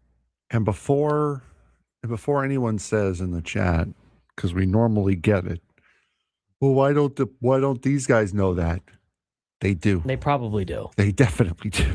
They probably do. They knew weeks ago. Well, so let's talk about tonight's game when we come back. Because who throws the ball incredibly hard? Lucas Giolito. That is the wrong answer, buddy. It would be Chase Burns. Chase Burns throws the ball incredibly hard. We'll tell you what to watch for in tonight's game. Get our bold predictions as we wrap up the show.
140, final segment of the Braden Surprenant Show. San Diego's number one sports station, 97.3 The Fan. All of our guests join us on the SDCCU Fan Hotline. It's not Big Bang Banking. It's better. He's Frank Marchese. I'm Braden Surprenant. Get you ready for Padres and Reds tonight. I mean, you almost want to pull up the... I might just do a deeper dive in this when I get home today. It'll be fun for a segment tomorrow. But I'm curious to see some of these numbers. Right, especially before Jesse Hackler comes on. Right. Get a full-on nerd hour at 11. All right, so this is just guys that throw hard, right? I mean, and the Padres, what we've now seen is the Padres have faced, or at least, they have 6 of the top 10 in highest percentage of facing 98 mile an hour plus fastballs. And so we have taken a deeper dive into it this month. I mean, maybe that's why the offense hasn't been doing as well, right? Except for the fact that the Padres had Gavin Sheets and Fernando Tatis Jr. and Xander Bogaerts all rake against 98 plus. Most of the other Padres have not. But if we just go through this list, and I'm trying to remember off the top of my head some of these are just starting pitchers, not even the bullpen arms, which they've seen a ton of, in terms of how many guys that throw at least 98 miles an hour on average. Out of starting pitchers, Jacob Misiorowski's the number one on the list. If you just sort it based on average MPH on their fastball, the Padres face Jacob Misiorowski. Number 2 on the list is Grant Taylor. Didn't he pitch? I'm looking right now. Didn't he pitch against the Padres here? I think he did, if I'm not mistaken. Because I remember him I thought he was like the young guy that just mowed down the Padres. In the process of finding out at the current moment. He's number 2 on the list. But you already have one of the two. He did. He faced the Padres in a 4-0 victory. So that was the middle game of the series. That was, yeah. Oh, correct. no, that was... He's a reliever, though. I don't know why it did. He's listed as a starter. Okay. Yeah, he threw an inning and a third. Sean Burke started that game. Right. But he did throw. That's another guy that faced the Padres, right? He's number 2 on the list. I don't think Jared Jones was one of the pitchers for the Pirates in that series against the Padres, but he's 3rd on the list when it comes to pitching. He's only started 2 games this year, so I don't think it's him. I don't remember facing him, but Bubba Chandler's 4th. So right now you have faced 3 of the top 4 fireballers in Major League Baseball on average. You faced Bubba Chandler, Paul Skeens, and Mitch Keller in that 3-game series in Pittsburgh. Okay, again, this is on Baseball Savant, sorting by fastballs that are at least 98 miles an hour. Average pitch velocity, and then looking at starting pitchers. Now, some of these are a little bit off because, Grant Taylor must have made a couple of starts or something like that. I don't know why he's on there. But anyway, they have faced Jacob Misiorowski, who's number 1 on this list. They have faced Grant Taylor, who's number 2 on the list. They have faced Bubba Chandler, who's 4 on this list. Haven't played the Marlins yet, so Yuri Perez is not on there. They have faced Shohei Ohtani, who is number 6 on this list. They are going to face Chase Burns tonight, who's next on the list. They have not faced Cam Schlittler of the Yankees. Did they face Walbert Urania of the Angels? I don't know if they have or not. He could also be a bullpen. Really quick, Tim Palmer in the chat, did you address why Mason Miller was brought in a non-safe situation last night? He's pitched twice in about 2 weeks. He was already warming up. Yes, at that point, you let him pitch. You don't shut him down. Just let him pitch. They won anyway. Does it matter? There you go. Who cares? Okay. You go down the list. Chase Dolander, they have faced this year. Haven't played the Twins yet. Did they play? I can't remember. Some of these have not played. I mean, 1 inning on there. I got to put some qualifying stats in there, but we'll take a deeper dive tomorrow. Jose Soriano. Go ask Texas saying they did face Urania.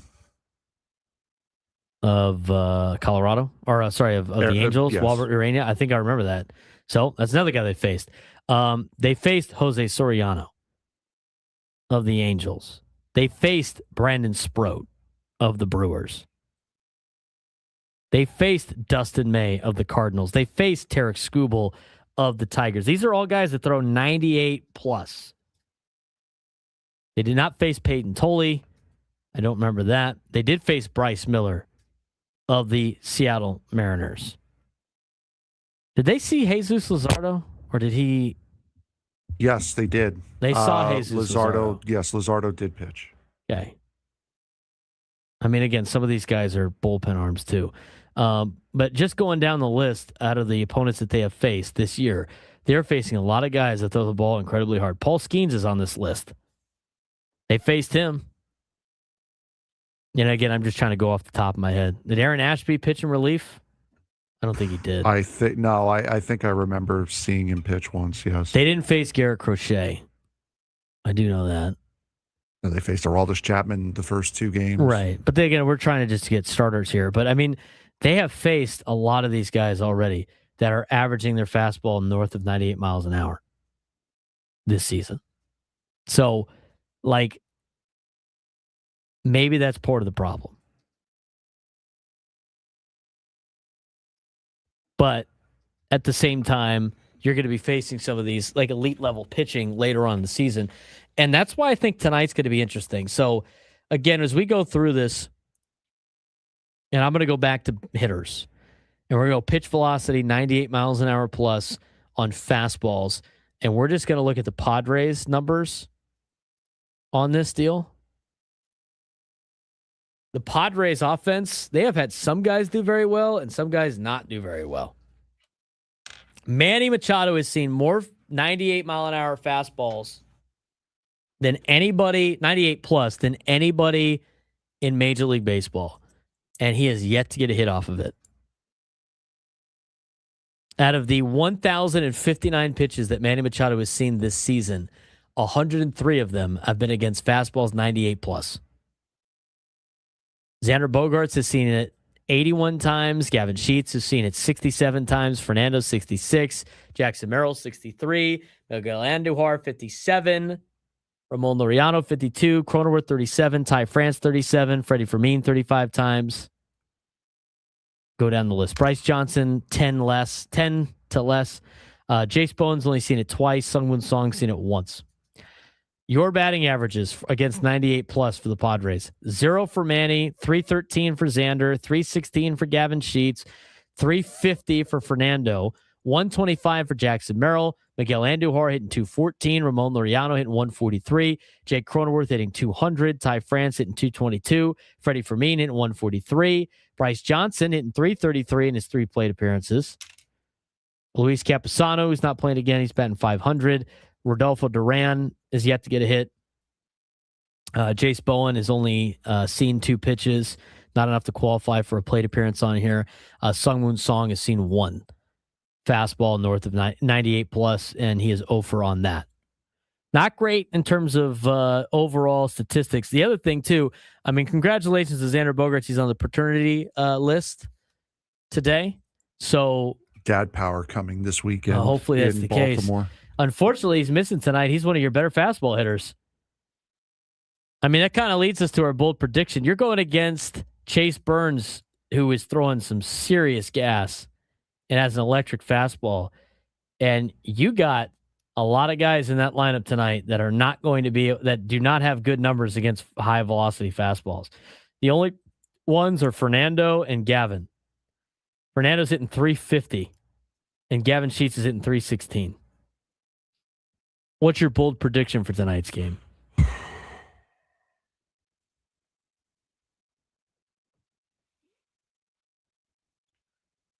Maybe not all in a row, but I'm going to say 3 more bunt attempts tonight. Like 3 more bunts actually laid down, not like taking and pulling back or showing bunt. An actual bunt attempt. So yes, if the guy totally screws it up and hits it foul. That's a bunt. That's if he's not out, then that's 3 bunts that result in some form of action happening. So if it's an infield single, if it's a sac bunt, if it's a pop out, if it's strikeout, whatever. So with a bunt with a result. that's not just a strike or a foul. Okay. To me, I think I like Augie's deal in the YouTube chat. Juan Reese says Jase Bowen home run. Augie says bold prediction. Tatis is a grand slam and the boys get going again. Tonight, I feel like the Padres got to bat Fernando and Gavin 1-2. Your best two opportunities to get this fastball that's coming in. I think Fernando leads the team in hits tonight. I'll say that. Guy feasts on fastballs 98 plus. Maybe this could be a game where he could do that. Although that being said, like, do you think Chase Burns too is only a 2-pitch pitcher? You think he throws more of his breaking stuff? He does have that. His fastball is a sinker, so we'll see how that works. I mean, if you want to see their sinker numbers, I mean, that's probably not very good. If you just factor in the sinkers at this high level, I don't think that's probably something we want to see. Xander's the best at it. He's hitting 444. There you go. There you go. The one guy who's not going to be in the lineup is your best option. Yeah. Fernando's hitting 250 against the sinker. Maybe I won't say that. Oh, it's 1 for 4. Gavin Sheets is also hitting 250. Also 1 for 4. I think Fernando goes deep against Chase Burns tonight. That's what I'm going to say. That will be my bold prediction of the night. Nice. I think people are waiting for Chase Bowen to go Yahtzee. I don't see it happening He's starting to turn it around. He had a better at bat later in the game yesterday. Again, put down a bunt that worked, drove in a run. I think Bowen's kind of starting to settle into Major League Baseball. I think a lot of that high energy, getting amped up, I think that's kind of over and past now. Sat down a couple days, get used to life in the major leagues. I think he is definitely looking like a better ball player than what he did last week, for sure. I'm curious what the lineup is today for the Padres. Who starts at shortstop tonight? I mean, they're bringing up Will Wagner. Is he going to be in the starting lineup, or is he just going to be a bench piece? I think he's going to be. He'll be a depth piece. You got to put Song at shortstop today, right? That would be my assumption. Yeah, that would be my guess too. Because I mean, you can't take Samad Taylor out of the lineup. Forget about the hits. What he's done for you defensively over the course of the last couple of days has been phenomenal. So you need Samad Taylor out there. So my guess would be it'd be Taylor in left, Bowen in right again, Fernando at second with Song at short. That would be my guess. I think Song starts too. That's right. I do think that's going to be the case. But all right, I think as I mentioned before, I think Fernando takes Chase Burns deep. 3 more bunts with a result, whether that be an out, infield single, sacrifice. 3 more bunt attempts. Lucas Giolito will go against Chase Burns tonight. Chase Burns 7-1 at 2.05 ERA. This might be a 1-0 game if the Padres win. We'll see what happens. Hopefully they can pick up where they left off. Gwynn and Chris coming up next. We'll see you at the Loft tomorrow. Padres Red.